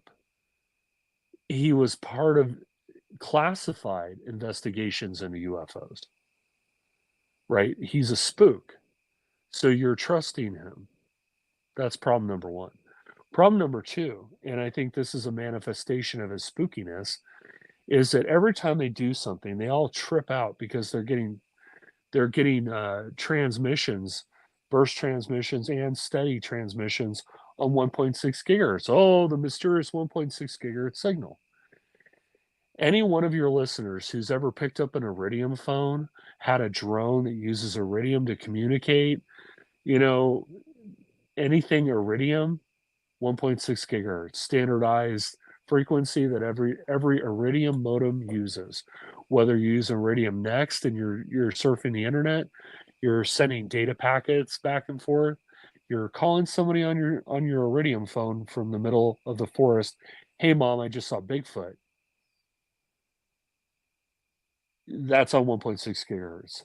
The minute I saw 1.6 gigahertz, I was like, somebody's got an iridium phone, or somebody's got a drone that's sending telemetry using iridium, or somebody's got a camera sitting somewhere that's sending stuff to iridium. Now that has its own connotation, but it's not mysterious. I can't believe with the amount of brain power over there that they can't figure out that that's an iridium transmission. And if it's iridium, they can using all that gear they have, they can intercept the transmission and they can literally decode it unless it's encrypted. And encrypting some of that stuff is very difficult. So, that's emblematic of the problem, right? That, these people that are talking about disclosure, they're part of the system. So you have to trust the system to tell you the truth. And I think in this situation, because national security is involved, you're not going to get the truth. Long story short. Of course not. I don't believe that at all. See, I think we are more, I wish they would admit more that we're in a confirmation movement than we are an actual disclosure movement. I think you're exactly right. I think this is about confirmation. Confirming the phenomena is going to allow a lot of people on this planet to age out before the younger generation, which is open to everything, including ET life on this planet, is going to make it a lot easier. Yes. I think that if they confirm something, that would do a lot of good for humanity, because it would answer the age-old question that we, get Seth Shostak on to talk about SETI, right? We invest millions and millions of dollars. The Allen Array, we invest millions of dollars hunting for radio signals in the noise of the universe just to find out whether we're alone or not. The eternal question that we all have, aside from the metaphysical stuff, are angels real, or is there an afterlife, or the stuff we talked about in the first hour. The age-old question is, are we alone? In fact, the movie Ad Astra, it's a very slow, plotty kind of movie, but it is the heart of darkness. And the book, The Heart of Darkness by Conrad. And at the end, the premise of it is that Brad Pitt's going out there to find his father, and his father went out to the space station out at the edge of the solar system to search for extraterrestrial life, SETI style. And in the case of Ad Astra, he didn't find anything, and it drove him kind of crazy. But, we talk about it in our films, Sphere, First Contact. Like, we're obsessed with the idea it's a human need to want to know if we're the only living things in the universe. And I would argue to you, we're definitely not. I think there's evidence, at least of a partial Dyson sphere, that they don't talk about that star anymore, but there was evidence of a Dyson sphere being constructed around a star. And they talked about it being a Dyson sphere. They even got Freeman Dyson to comment on it. But having that answer is something that we all want. It doesn't matter what gender you are, what religion you are, what political affiliation you are, what ethnicity you are, how old you are. We all want to know, are we the only people in the universe? So having that confirmation would do a lot of good for all of us. And then we can have those existential questions, but still not feel threatened. I get it. I totally get it. I just want to see more. I want to see that that transparency. I want to see, them actually talk about it rather than behind a skiff. You deal with Alan Greenfield quite a bit, and I mean this with all due compliments.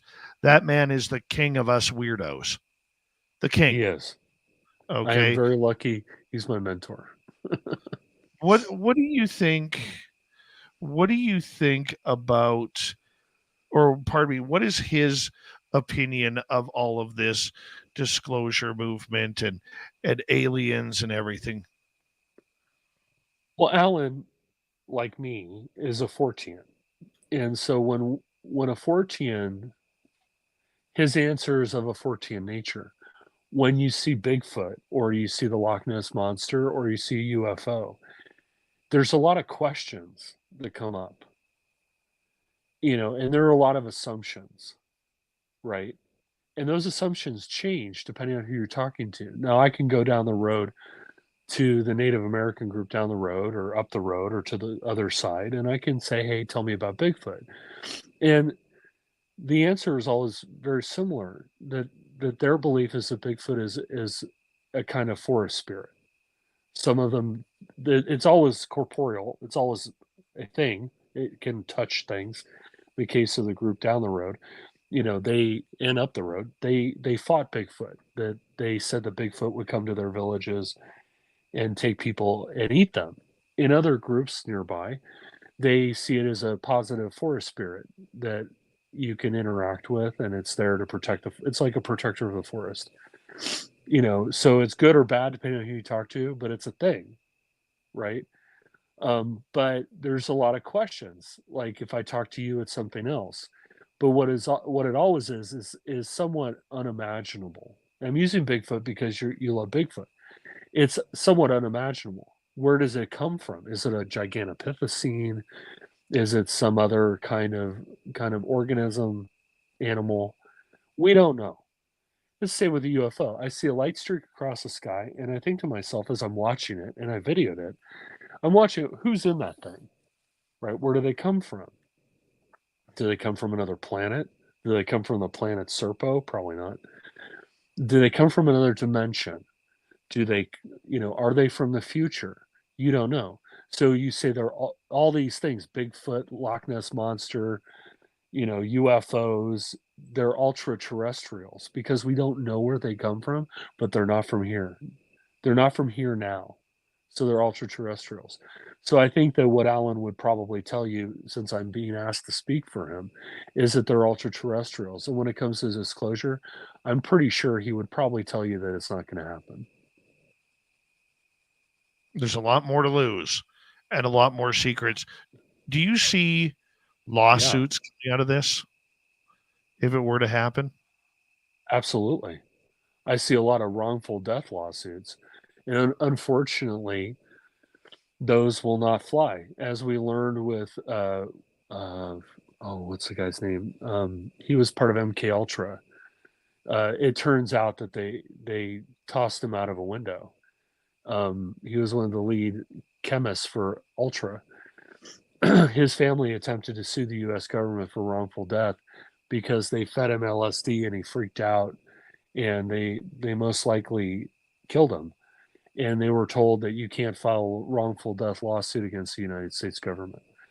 But I think you'd see a lot of attempts at wrongful death lawsuits. I think you'd see a lot of attempts at, people being affected emotionally and psychologically by UFOs, by Mill Lab. I mean, you're really opening up a hornet's nest. You're going to get people, they're going to want to talk about human abductions.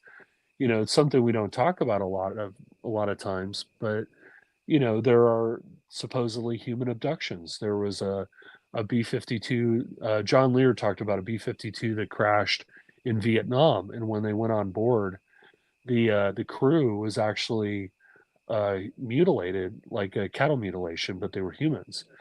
There were cases in Brazil and in South America where this happened. So I think you're going to get that kind of stuff and mental anguish and there will be all kinds of lawsuits and disorder, and I just don't think it's going to happen. A lot of people would say you're being negative with that. I don't think I'm being negative. I think I'm being pragmatic. I think I'm being realistic. I think I'm using Occam's razor. Look, since World War II, when they started seeing what they called the Foo Fighters, until today, and you could argue that some of the Foo Fighters were Messerschmitt 262s, Comets, Haunebu's, whatever. But they had called them Foo Fighters. Starting then until today, where's the disclosure? How many times has XYZ UFO superstar come out and said there's going to be disclosure? Where's the To the Stars Academy with their UFO disclosure? It's nowhere. That's why we've seen an influx of groups since the To the Stars Academy, all vying for this disclosure for dollars. Right, but where is it? Peter Gersten, the UFO publicist or whatever, he talked to all these people, and there's going to be disclosure. When you read the emails from him and Leon Panetta is basically blowing him off. There's no disclosure. There are lawyers that have attempted to sue the government. Where did that get you? You file FOIA requests. They either say they have nothing, it was destroyed in a fire, or you get something so heavily redacted that it's useless. There's no disclosure. Roswell was parachute dummies, and ATIP is drones. ATIP is drones. The object that they saw near the Navy ships, it's a drone. It's all drones because they're sending radio traffic. UFO's not going to do that. They're too sophisticated. If you can get from another star to here, the amount of energy required to be able to do something like that, you're way beyond radio. Right? You're a class 2 civilization.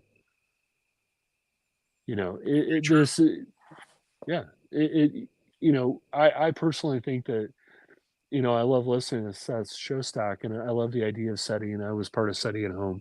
But I think it's, aside from the wow signal, I think it's a fool's errand, because you're assuming that they're using radio. Maybe they use telepathy.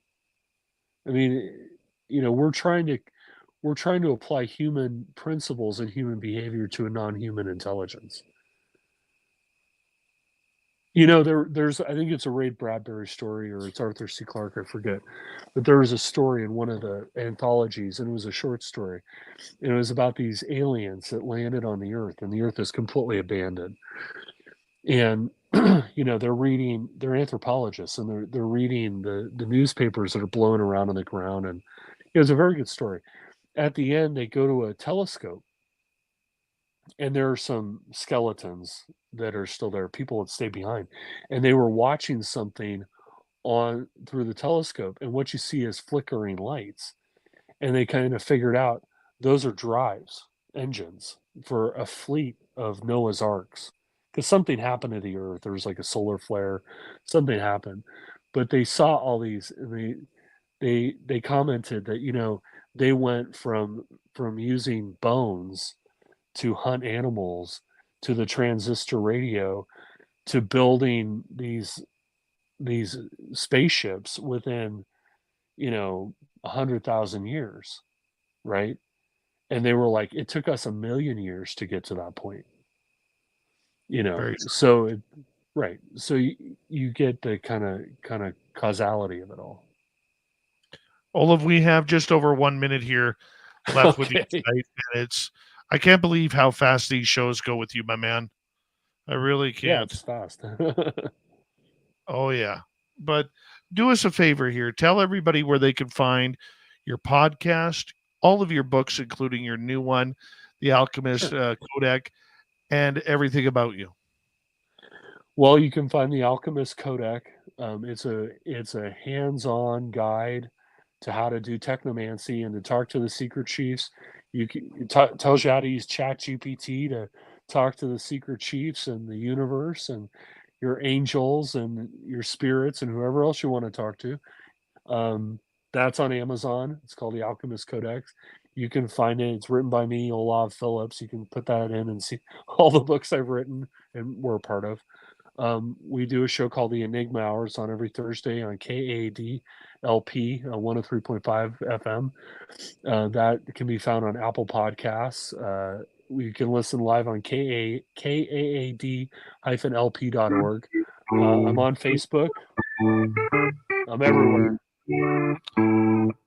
Thank you, Olaf. Coming up next, we got Swamp Dweller to kick off hour number 3. You're listening to Spaced Out Radio with your host, Dave Scott.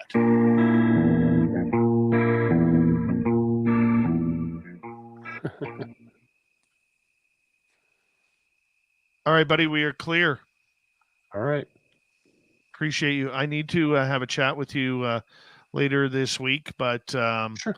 I will let you go for now, my man. Yeah, just give me a call.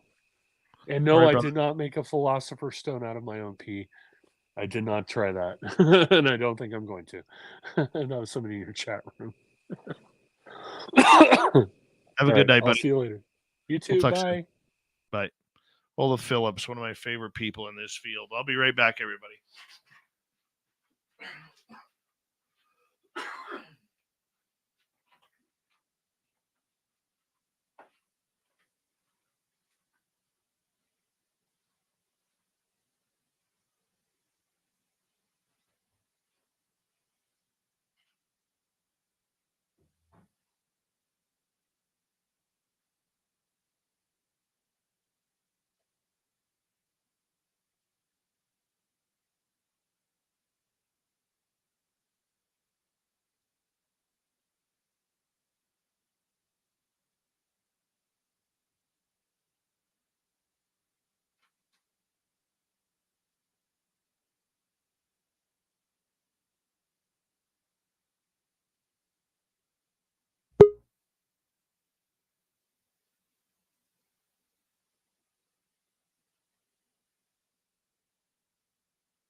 All right.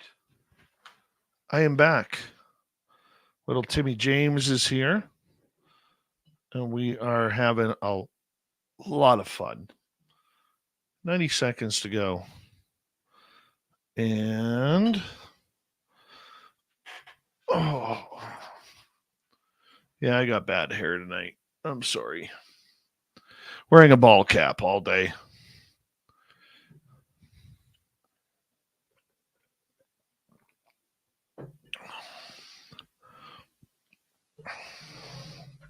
Hello, Kira. Hello, Kira.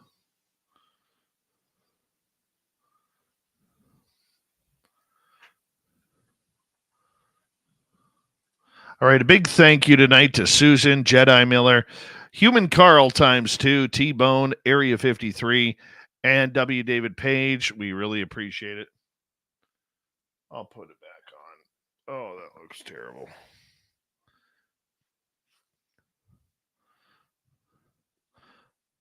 Don't forget, you can shop at our Spaced Out Radio store. Oh, the beads on my mic. This is that is Sodalite. And Sodalite is something that it helps calm anxiety and depression. So I always have it on my microphone. Yeah, always do. Just the way I do it. Here we go, everybody.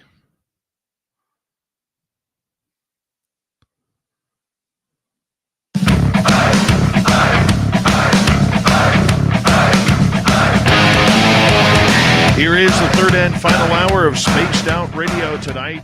Thank you so much for tuning us in. We're going to get to the UFO report and Swamp Dweller next. I want to say hello to everyone listening in on our terrestrial affiliates around North America, digitally on every major podcast network, our website, spacedoutradio.com. We have a plethora of features for you. Rock out to Bumblefoot, read the news wire, check out our swag as well. Follow us on X at Spaced Out Radio, Instagram at Spaced Out Radio Show, and on Patreon in the Space Travelers Club. The Desert Clam has set the password for tonight in the SOR Space Travelers Club. Pointy Sticks. Pointy Sticks is your password. Use it wisely, Space Travelers, as the Clam sets the password each and every night right here on Spaced Out Radio. All right, let's head to the swamp. Hello and welcome to Spaced Out Radio's Swamp. I'm Swamp Dweller, and tonight I'm going to take you on a mystic journey of the unknown, sharing tales of monsters, legends, and nightmares. Welcome to the Spaced Out Radio Swamp. Good evening, and thank you for sharing my story. This encounter still troubles me to this day. It was the summer of 2011. I recently had turned 12, and my family thought it would be a great summer for a cabin trip. Normally, I would have been attending some sort of Boy Scout camp. Since we are from Florida, we drove north to South Carolina with my grandparents coming down from Canada to meet us. The cabin itself was beautiful, with a great view of the lake and its own beachhead. When we first arrived, I was first out of the car and running around in excitement.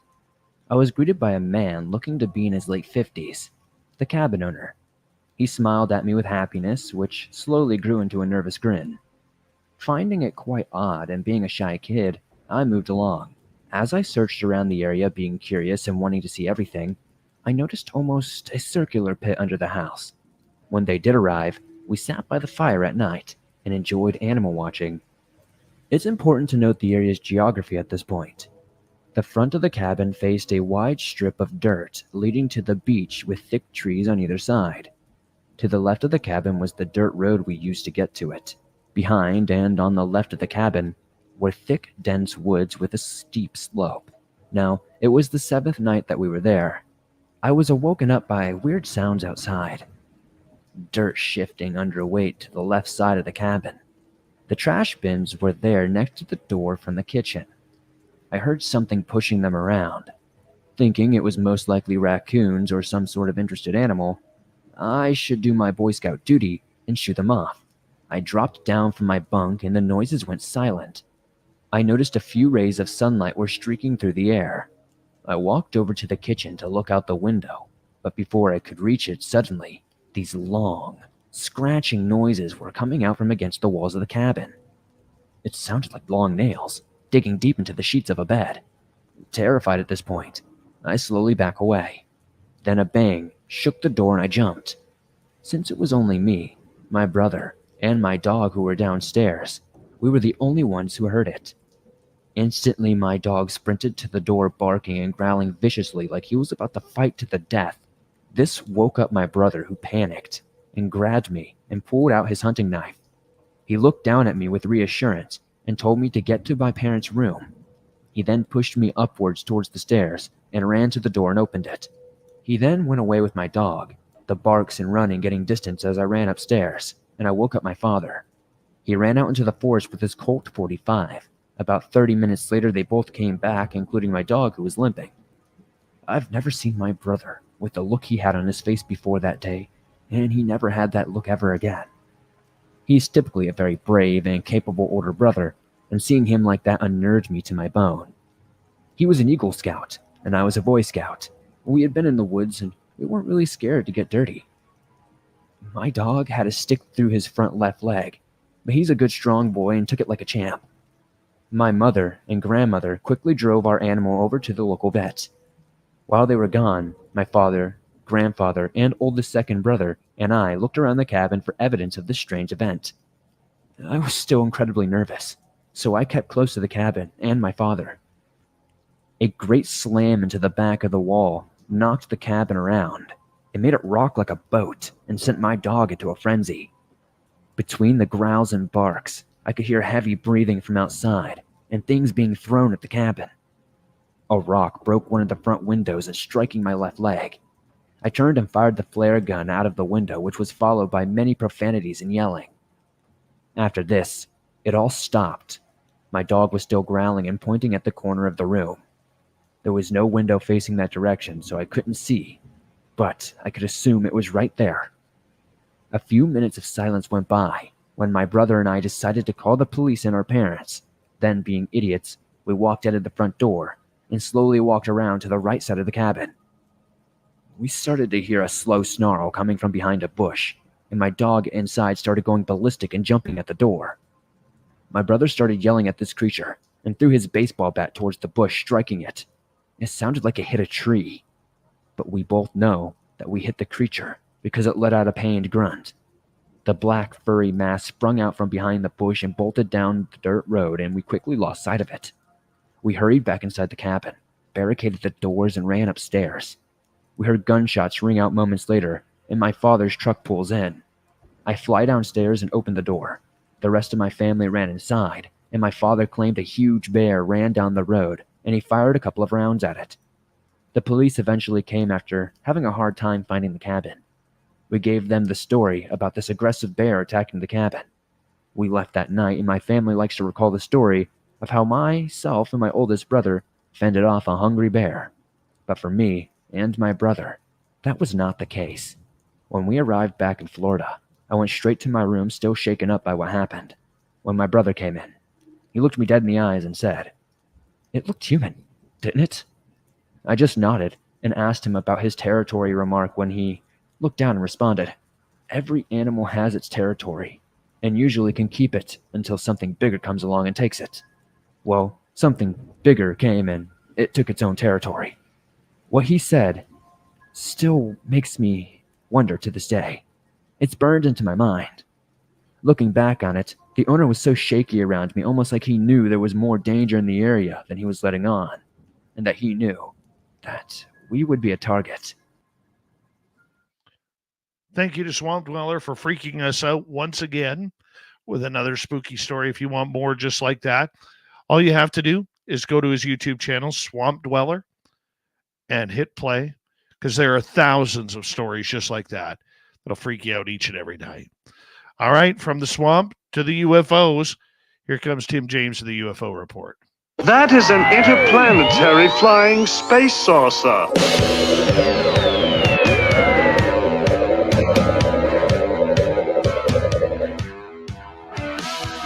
You have made me very angry.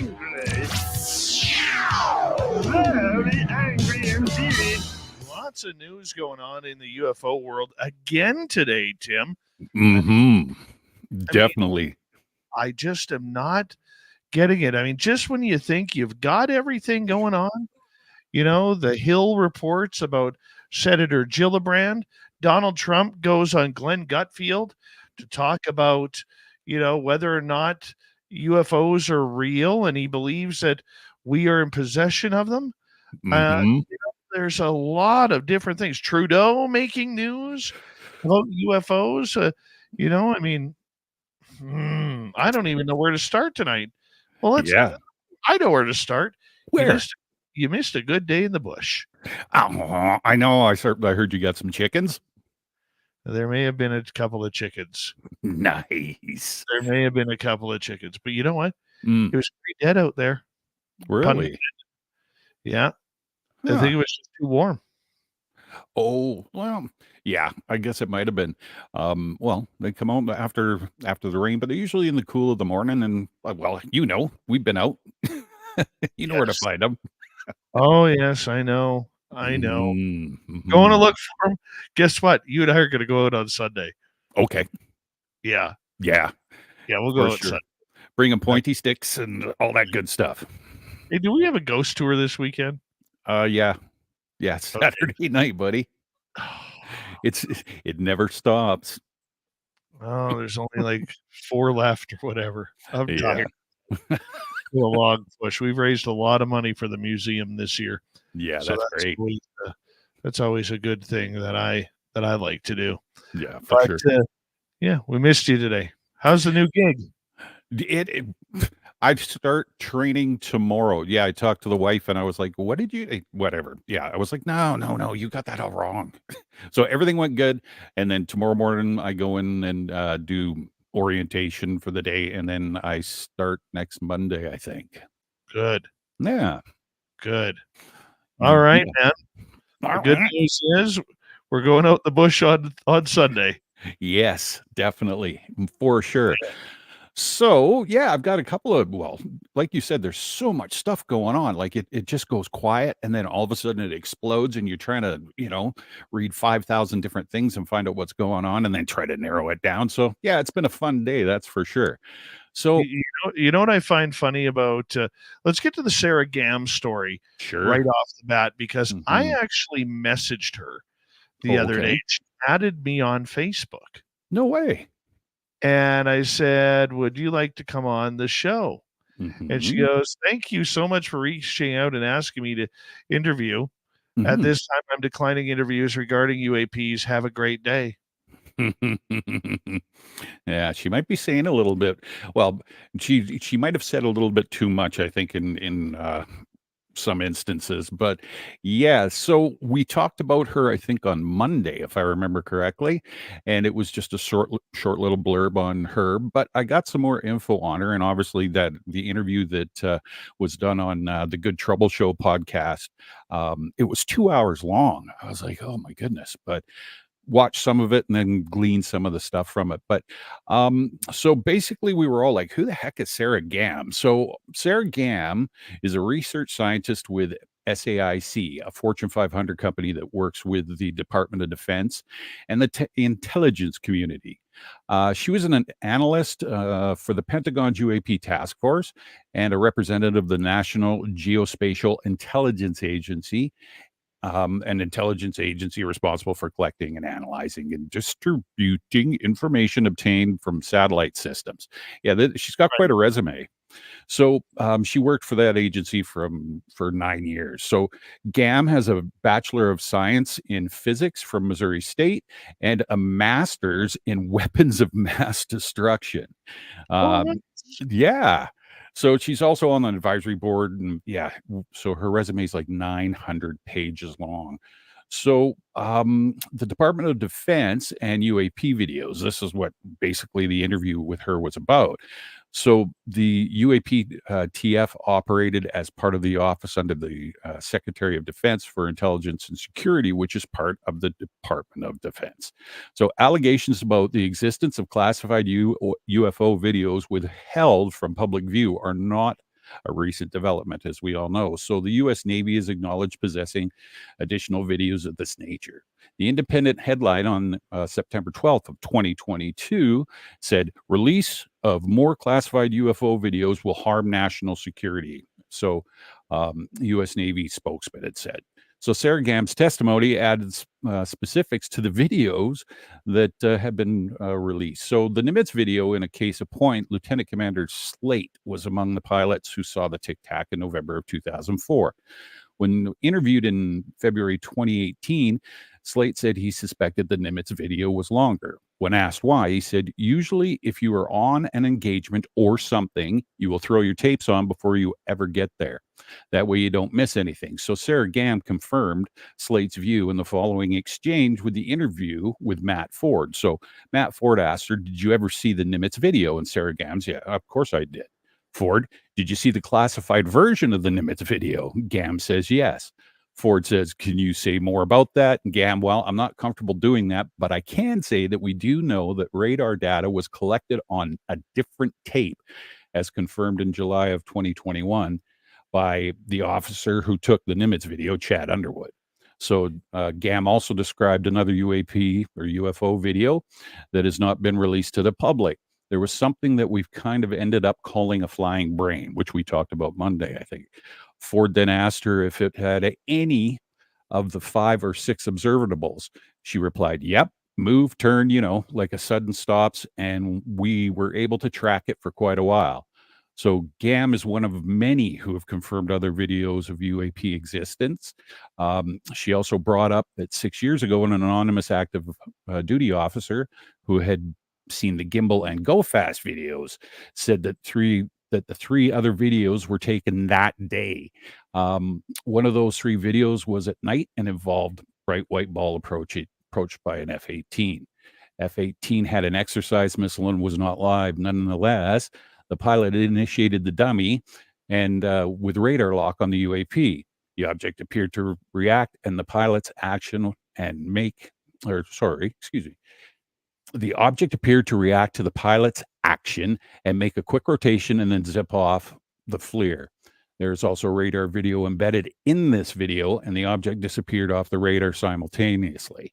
So, yeah, she has gone in, and there's a bunch of other stuff. And it's, superficial. But, yeah, it seems that she kind of, I think, dug herself a bit of a hole. And it sounds like you said she's not doing any interviews at this time. But I don't think she's allowed to. What's that? I don't think she's allowed to. No, I think she probably jumped on the bandwagon a little too soon without some clearance and, made a bit of a mess for herself. So, yeah, well, interesting. But I mean, her resume was like, oh my goodness, like, who is she? Everybody was, who is she? It's like, oh. I want to change topics here because I want to get to this Donald Trump comment here. Okay. And this is one that he was on the Glenn Gutfield show on Fox News earlier. And this is what he was asked when he was asked about whether or not he believed in UFOs. Okay. I'll tell you, it's a funny thing because I think that might be a question that I get more than any question. It is the craziest thing. So we have that so-called area they consider like a sacred area. And I will say this, I don't think I'm a believer, but I've interviewed pilots that look, I like Tom Cruise, but better than Tom Cruise. The blonde. Those pilots are so sexy. They are so gorgeous. I love them. They are just so gorgeous. All right, let's continue on. The blonde crew cuts, the whole, and this, yes, sir. And they were in the Oval Office, 3 or 4 pilots. These are not people that make up stories. They said, all I know, sir, is there was a round object that was going 4 times faster than my F-22, which is a very fast plane. And it wasn't, it shouldn't have been. It was round, sir. They have seen, 4 or 5 guys I've interviewed, solid people. Here's a quick question before I want to continue this and finish this up here, Tim. Why would he interview them? If he wasn't a believer, like he says, when he was in office, why would he interview them? I'm thinking Science Bob had a point the other day in his in his tweet. I'm not sure. I think It just there's so many questions that opens up to. yeah, no. Okay, let's finish it off here. Great pilots for the U.S. Air Force, etc. They've seen things that they cannot explain. Follow-up So there's question. something. Also a maybe at the end. Follow-up question, Mr. Maybe. President. Follow-up. If in fact there are aliens, would you be willing to put tariffs on them to help us with the economy? They're not just going to fly down it. Oh yeah, we're gonna get into flying our airspace. You got to pay tariffs on that. Right. No, but it's just interesting that now this is twice in a couple of weeks that Trump has talked UFOs. Mm-hmm. JD Vance did it the other day, Yep. where he was talking about the media, why they aren't covering the UFO subject.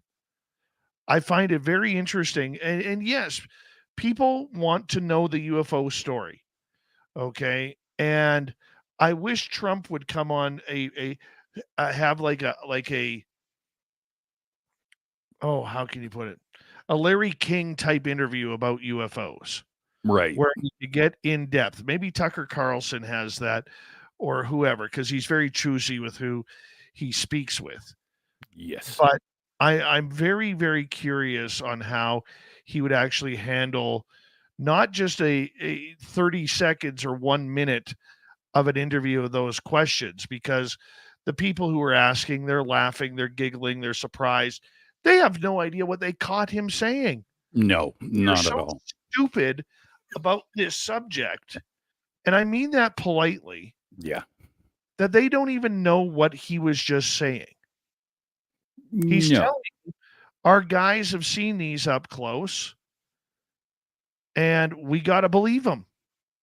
Yeah. Now, of course, the protection line is as a former president. He doesn't say as a former president, but his line is, I'm not sure if I believe in it, but they do. Mhm. And they are the best of the best, good-looking guys. That's right. Right? Oh, yeah. Yeah. I'm curious about that as well. And you're right. It seemed JD Vance jumped on it, and then there's some other people jumped on it, and it seems, who knows? I mean, we've talked about this, and not to get into the big thing of it all, they're talking about it. That's what's important. And yeah, it just seems strange that he's jumping on that. Just, yeah, not 100% sure what's going on there. Well, I mean, that's the high strangeness of it all. And look, I don't believe for a second this is going to be a question of electoral importance. I don't believe that whatsoever. No. But it is interesting that the Republican side has 3 times in the last week and a half mentioned UFOs. Mm-hmm. Yeah, no, you're right. You're right. Not sure where it's come from. And I'd have to say that same as you. I don't think that has anything to do with the election or with bringing voters in and stuff like that. It's him talking about it. Great. And maybe it's just deviating from his normal pattern, or, doing what he has to do every single day. And, it's a new topic. So he seemed a little bit more excited about it and not so robotic about his talk, right? So, Now, I don't know how it works with Trump, but I do know for other presidents, when they go on a nationally televised show, right, they are provided with pre-loaded questions. Yes. They already know the questions are coming and which questions are coming. They know the UFO question is coming. So, for instance, when President Barack Obama went on Jimmy Kimmel and he started asking him about aliens in Area 51, Obama already knew that question was coming. Sure. Okay, so I don't know if Trump's questions are preloaded like that or if he just allows a free-for-all. But the main thing is they're talking about it. I hope the Kamala Harris side starts talking about this When we return, UFOs north of the border and King Charles. This is Spaced Out Radio and your host, Dave Scott.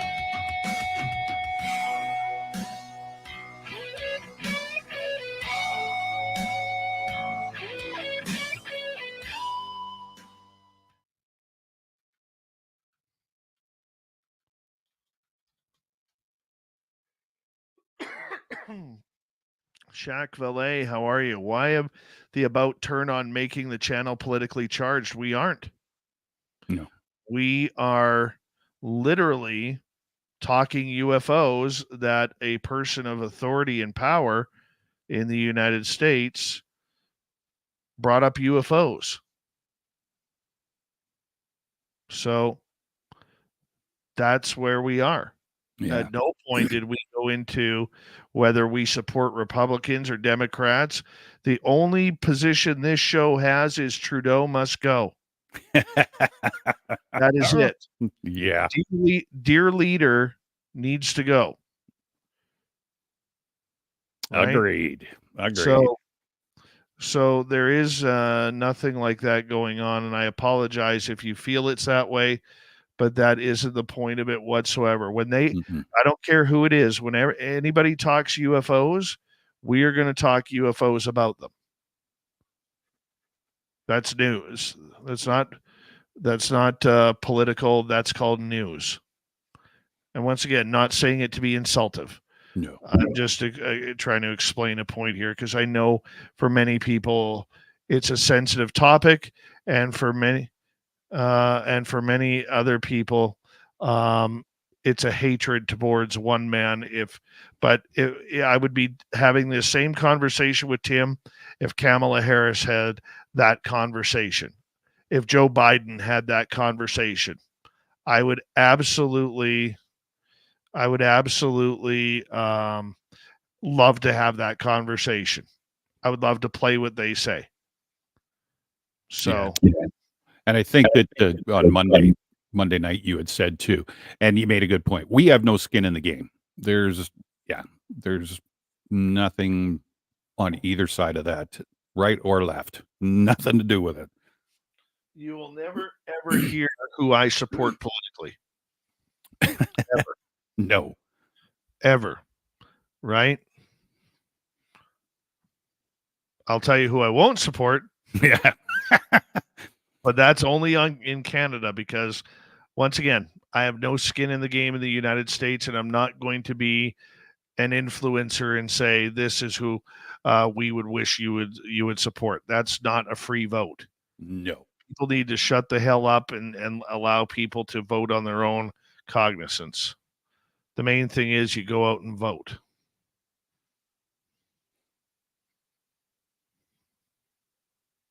Did you see last night? I guess it was Lou was on the Daily Show, and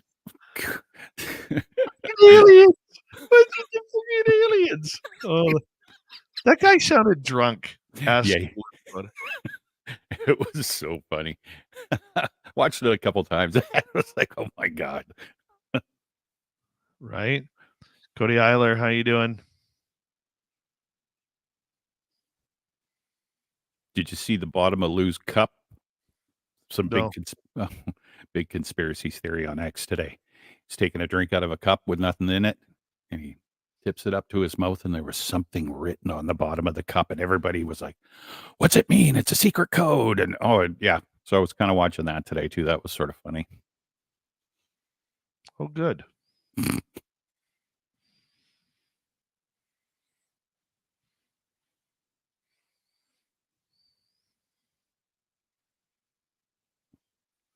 "90 seconds.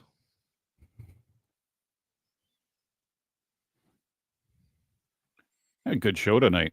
Sitting down here, I was getting some of my notes ready and obviously watching. Where's he going now? The goats are chasing him out of his spot. I know.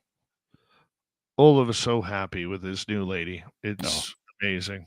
That's awesome. Yeah, they've been together a couple of years now, I think. But what was I going to say? Oh, let me tell you, bird shot out of my pointy stick, Mm-hmm. much easier to use. Yeah, but Except I will. It's much easier than a slug. Yeah, Yeah. for sure. I need to learn how to aim higher. Made a couple of holes in spots you didn't want to. Oh, dude, we hit this one spot where there were 5, Nice. and 2 of them went up in trees, and I just aimed too low. Oh, yeah. Yeah, from about 20 feet away. So you got hamburger? Well, dude, what wasn't even there? No, that's unfortunate. I felt bad. I really felt bad. No, of course. And the other one, I think I got 1.5 breasts out of it. Better than none. Oh yeah, I'm still gonna eat them. Yeah, heck yeah. You know. All right, 3 seconds.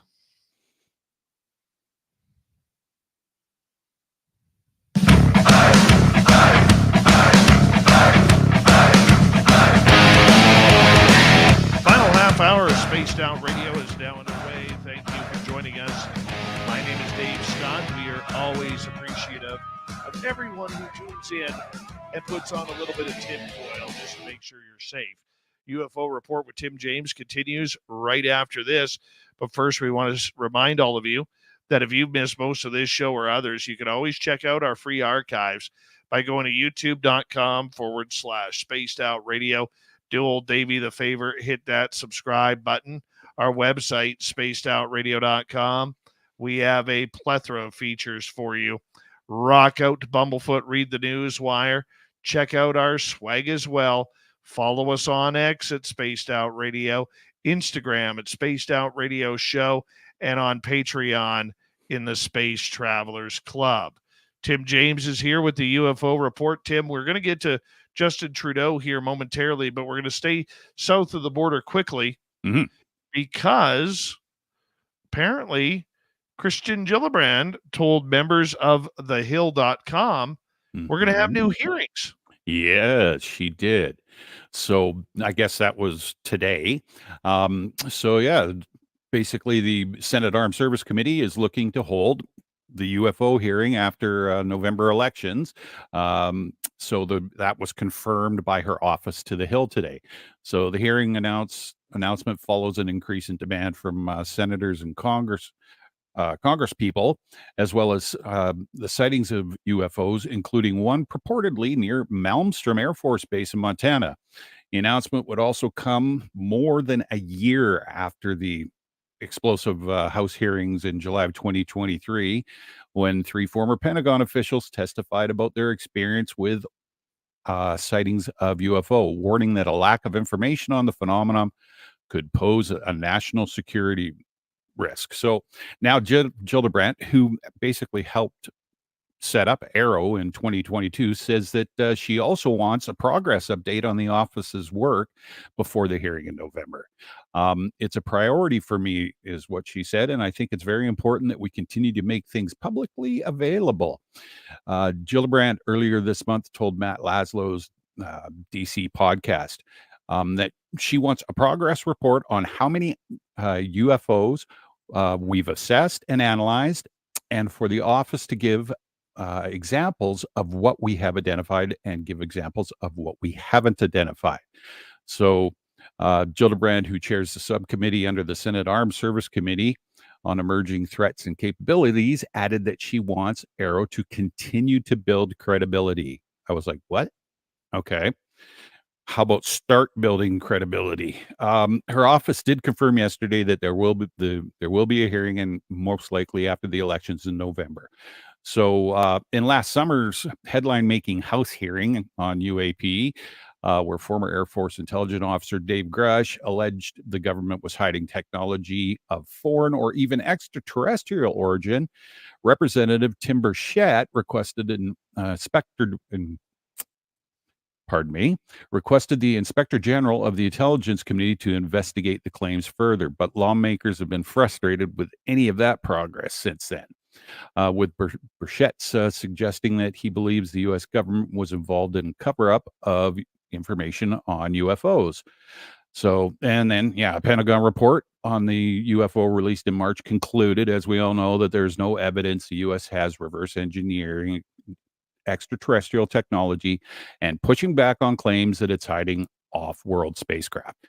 So, yeah, of course, they had to end it like that. But yeah, so I don't know. November after the election, will it? Will it not? Will they find an excuse not to have it? Again, I love the term. We'll have to wait and see. You got that right. I don't know if this is if this is a good idea or not, but I had stated to you a couple of weeks ago when we first started hearing the rumors about this, about why they would do this pre-election.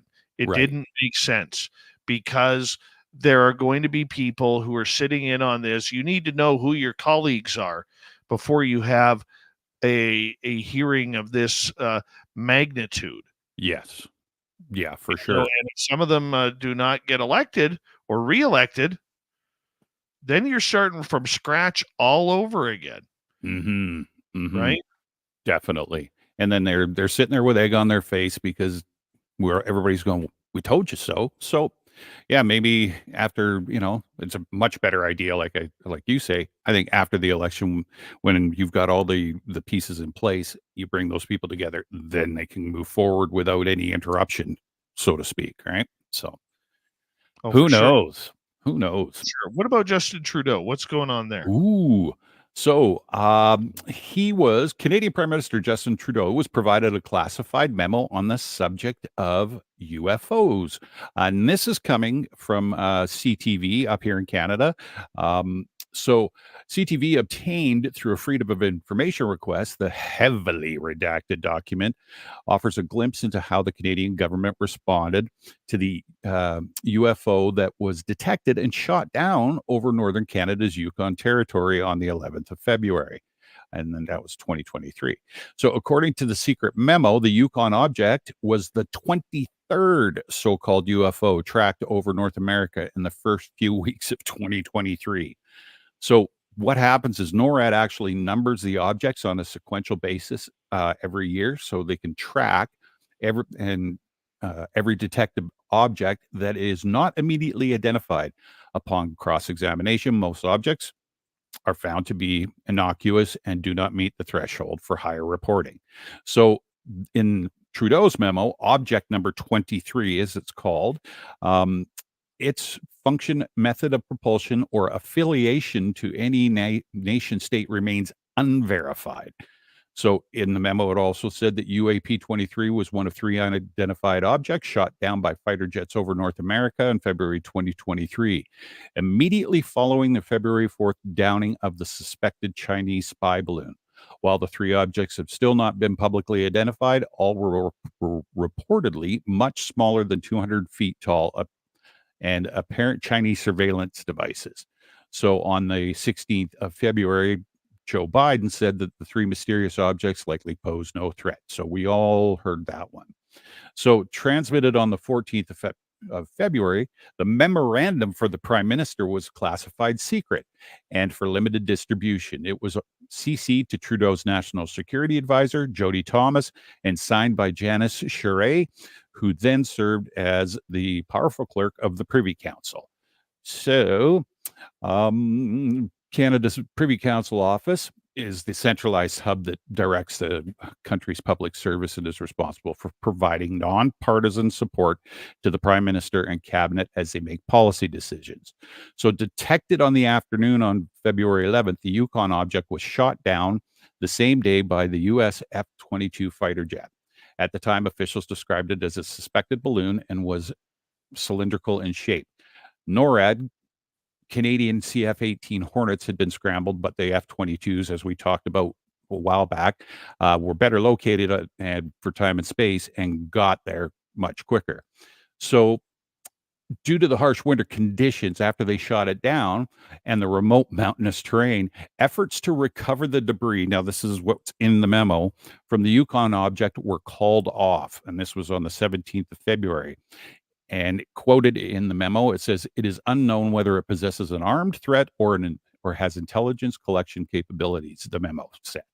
The area in which the impact occurred is known as a caribou migration route, which opens the possibility of future accidental discovery by indigenous hunters.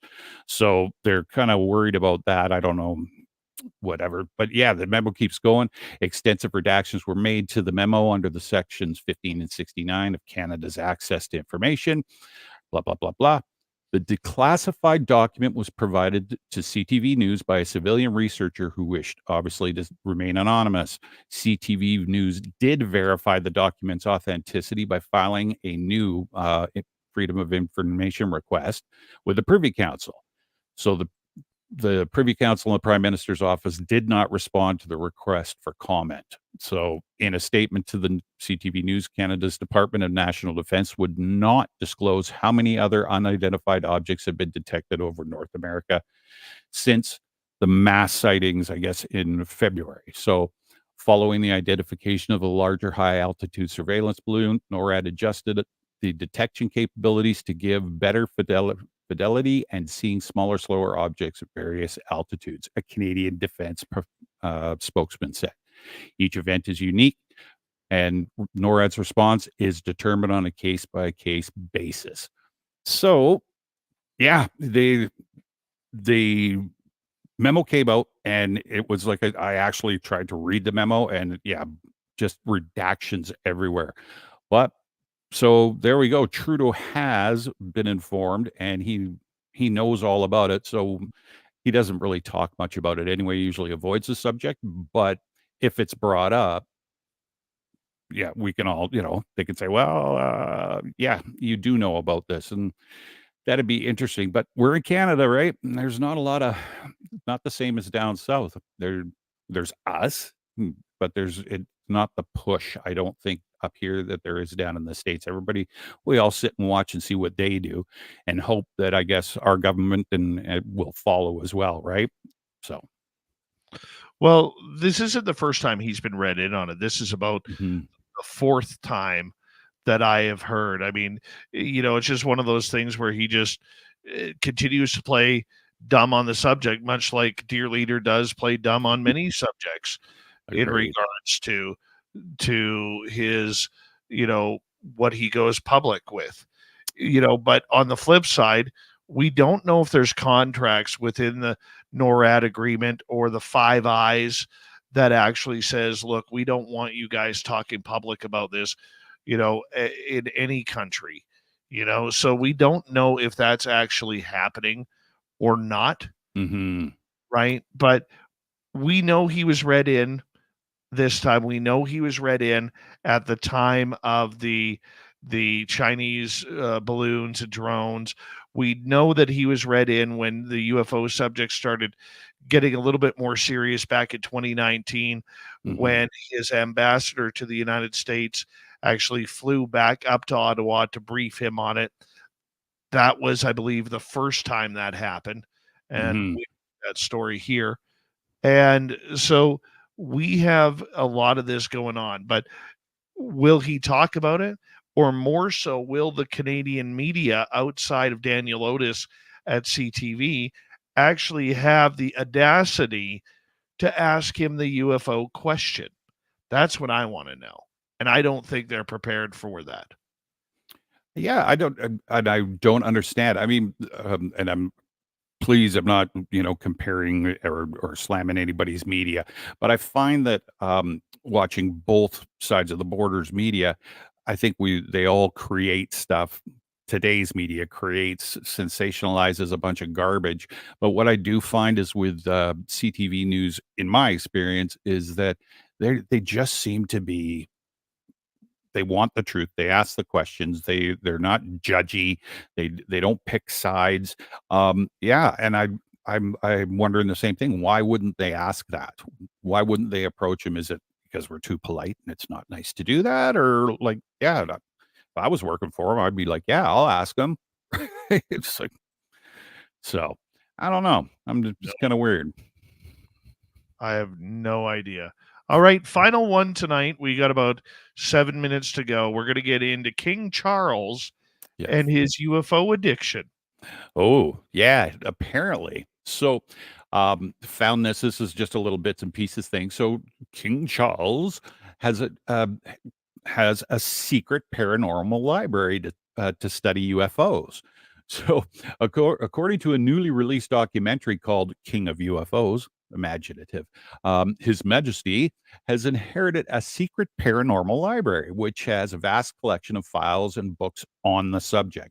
So, according to a newly released documentary, yeah, he inherited the secret library, which holds a huge collection of files as well.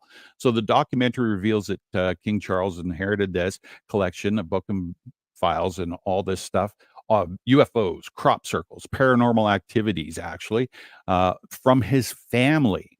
So it also in the documentary it claims that Prince Philip and Queen Elizabeth had contact with people who were experiencers of UFOs and abductions. So that was pretty cool.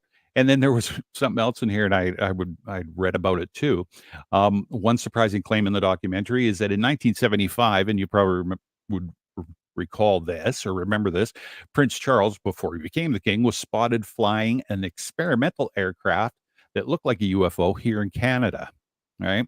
So I was reading a little bit on that too, and it's kind of, I don't know if it's a piece to make everybody go, "Oh, look," from back then, or if it was the truth. There was no pictures, right? But that was pretty cool. So the documentary explores his fascination with these mysterious topics and suggests he is continuing to explore UFOs as well as supporting the call for disclosure, amazingly enough.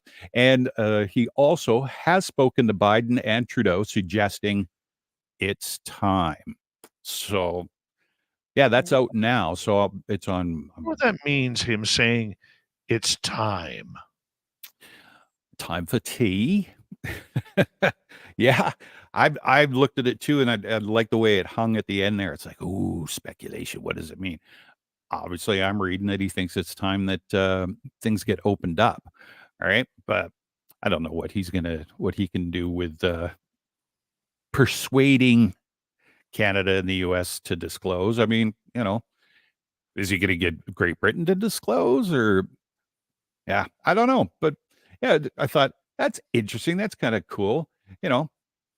See what he's got, and there's a larger article that I found about the documentary, and there's stuff as far back in the royal family, like we're talking hundreds of years with documented stuff about UFOs and extraterrestrials and stuff like that. So it's quite a large library. Apparently, it's monstrous. So kind of be cool to see what that's all about. Actually, I would like to know if he's read it or not. He may be. Yeah, he's a king. So is it well, yeah, I would but is a king? And I honestly don't know this. I'm actually going to Google this. Yeah. Does King Charles? Oh, stop typing P instead of O. Does King Charles have security clearance?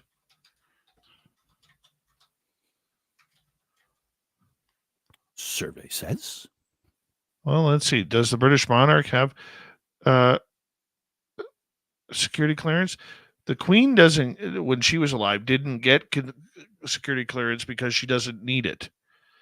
Well, what does that mean? That doesn't answer the question.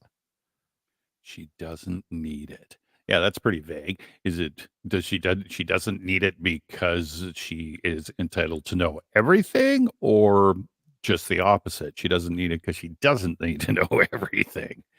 Yeah, nice answer. I don't know. I don't get it. No, for sure.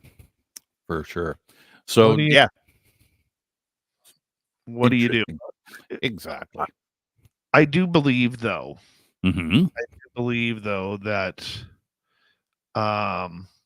we do need to, the more influential people like King Charles, and whether people want to believe in the monarchy or not, they still have a lot of pull around the world. And if they want to go after the UFO subject, go for it. Yeah, absolutely. But at what point, the one thing that this adds to it is, at what point is he going to start putting more pressure on the British elected officials for this? Because they really haven't wanted to talk UFOs in public. No, not at all.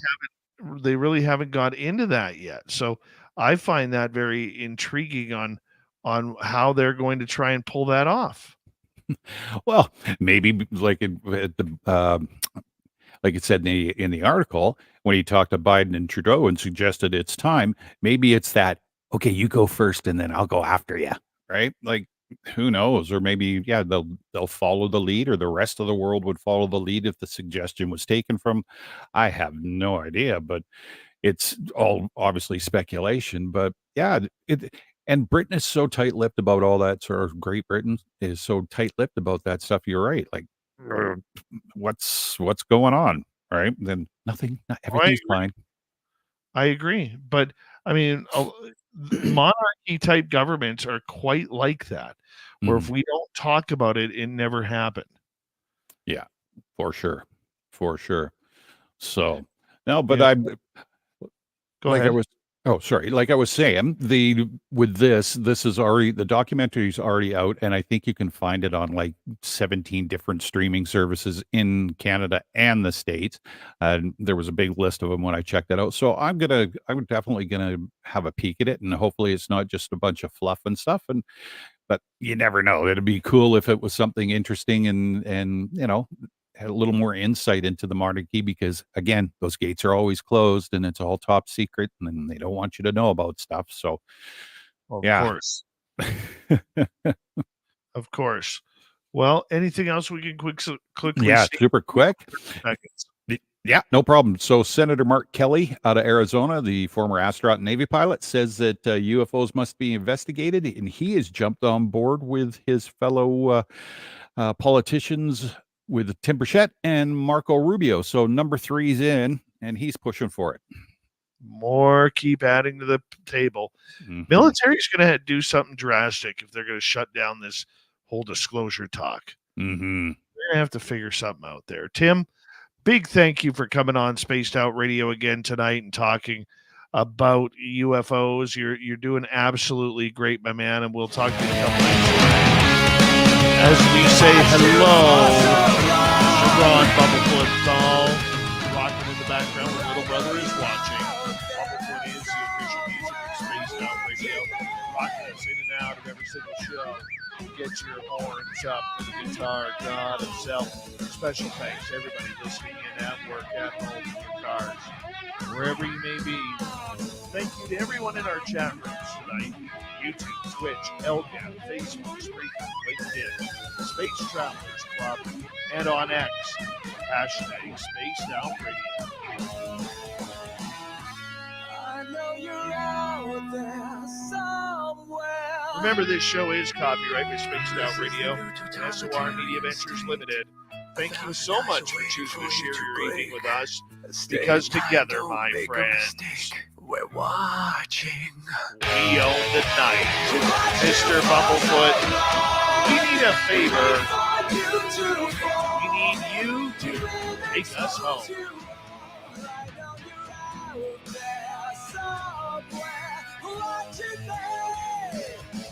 Yes, the Woo Train has docked for the night. But soon, my friends, we shall ride again. Seats are always available. Your tickets never expire. And if you want to bring a friend, we've got room for them too. Good night, everybody.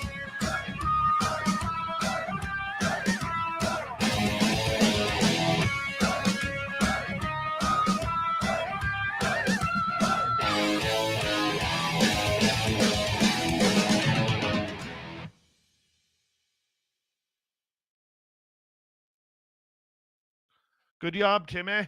Yeah, thank you, sir. Yeah, it was interesting. And like you said, it kind of, everything blew up in the last couple of days. And I was like, oh my gosh. You know, right? I know. Oh, 1 second here. I got to just email Dirty Filth.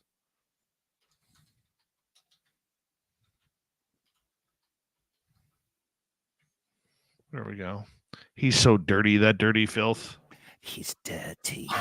You know, that's why we call him dirty filth. All right, my man. I'm going to shut this down short here. I got a little bit of a headache I've been battling tonight. I don't know.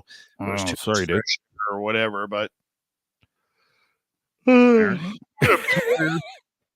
Rich, buddy. Thank you tonight to Jedi, to Susan, to Human Carl ×2, T-Bone, Area 53, W. David Page. Tomorrow night on the show, Paul Nugent is going to talk to us about spiritual journey and cosmic truth. Oh, bring your Zen and Chi to the table with you tomorrow, because it's going to be a good one. Tim, we'll give you a call soon. All right, sounds good. And hopefully you'll be in studio on Friday. Friday. Should be no problem. All right, buddy. You All take right. care. Have a good night. Bye. Bye.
Stay healthy, my friend. You too. You need bail money, give me a call. Always, Dad. Take care. You too.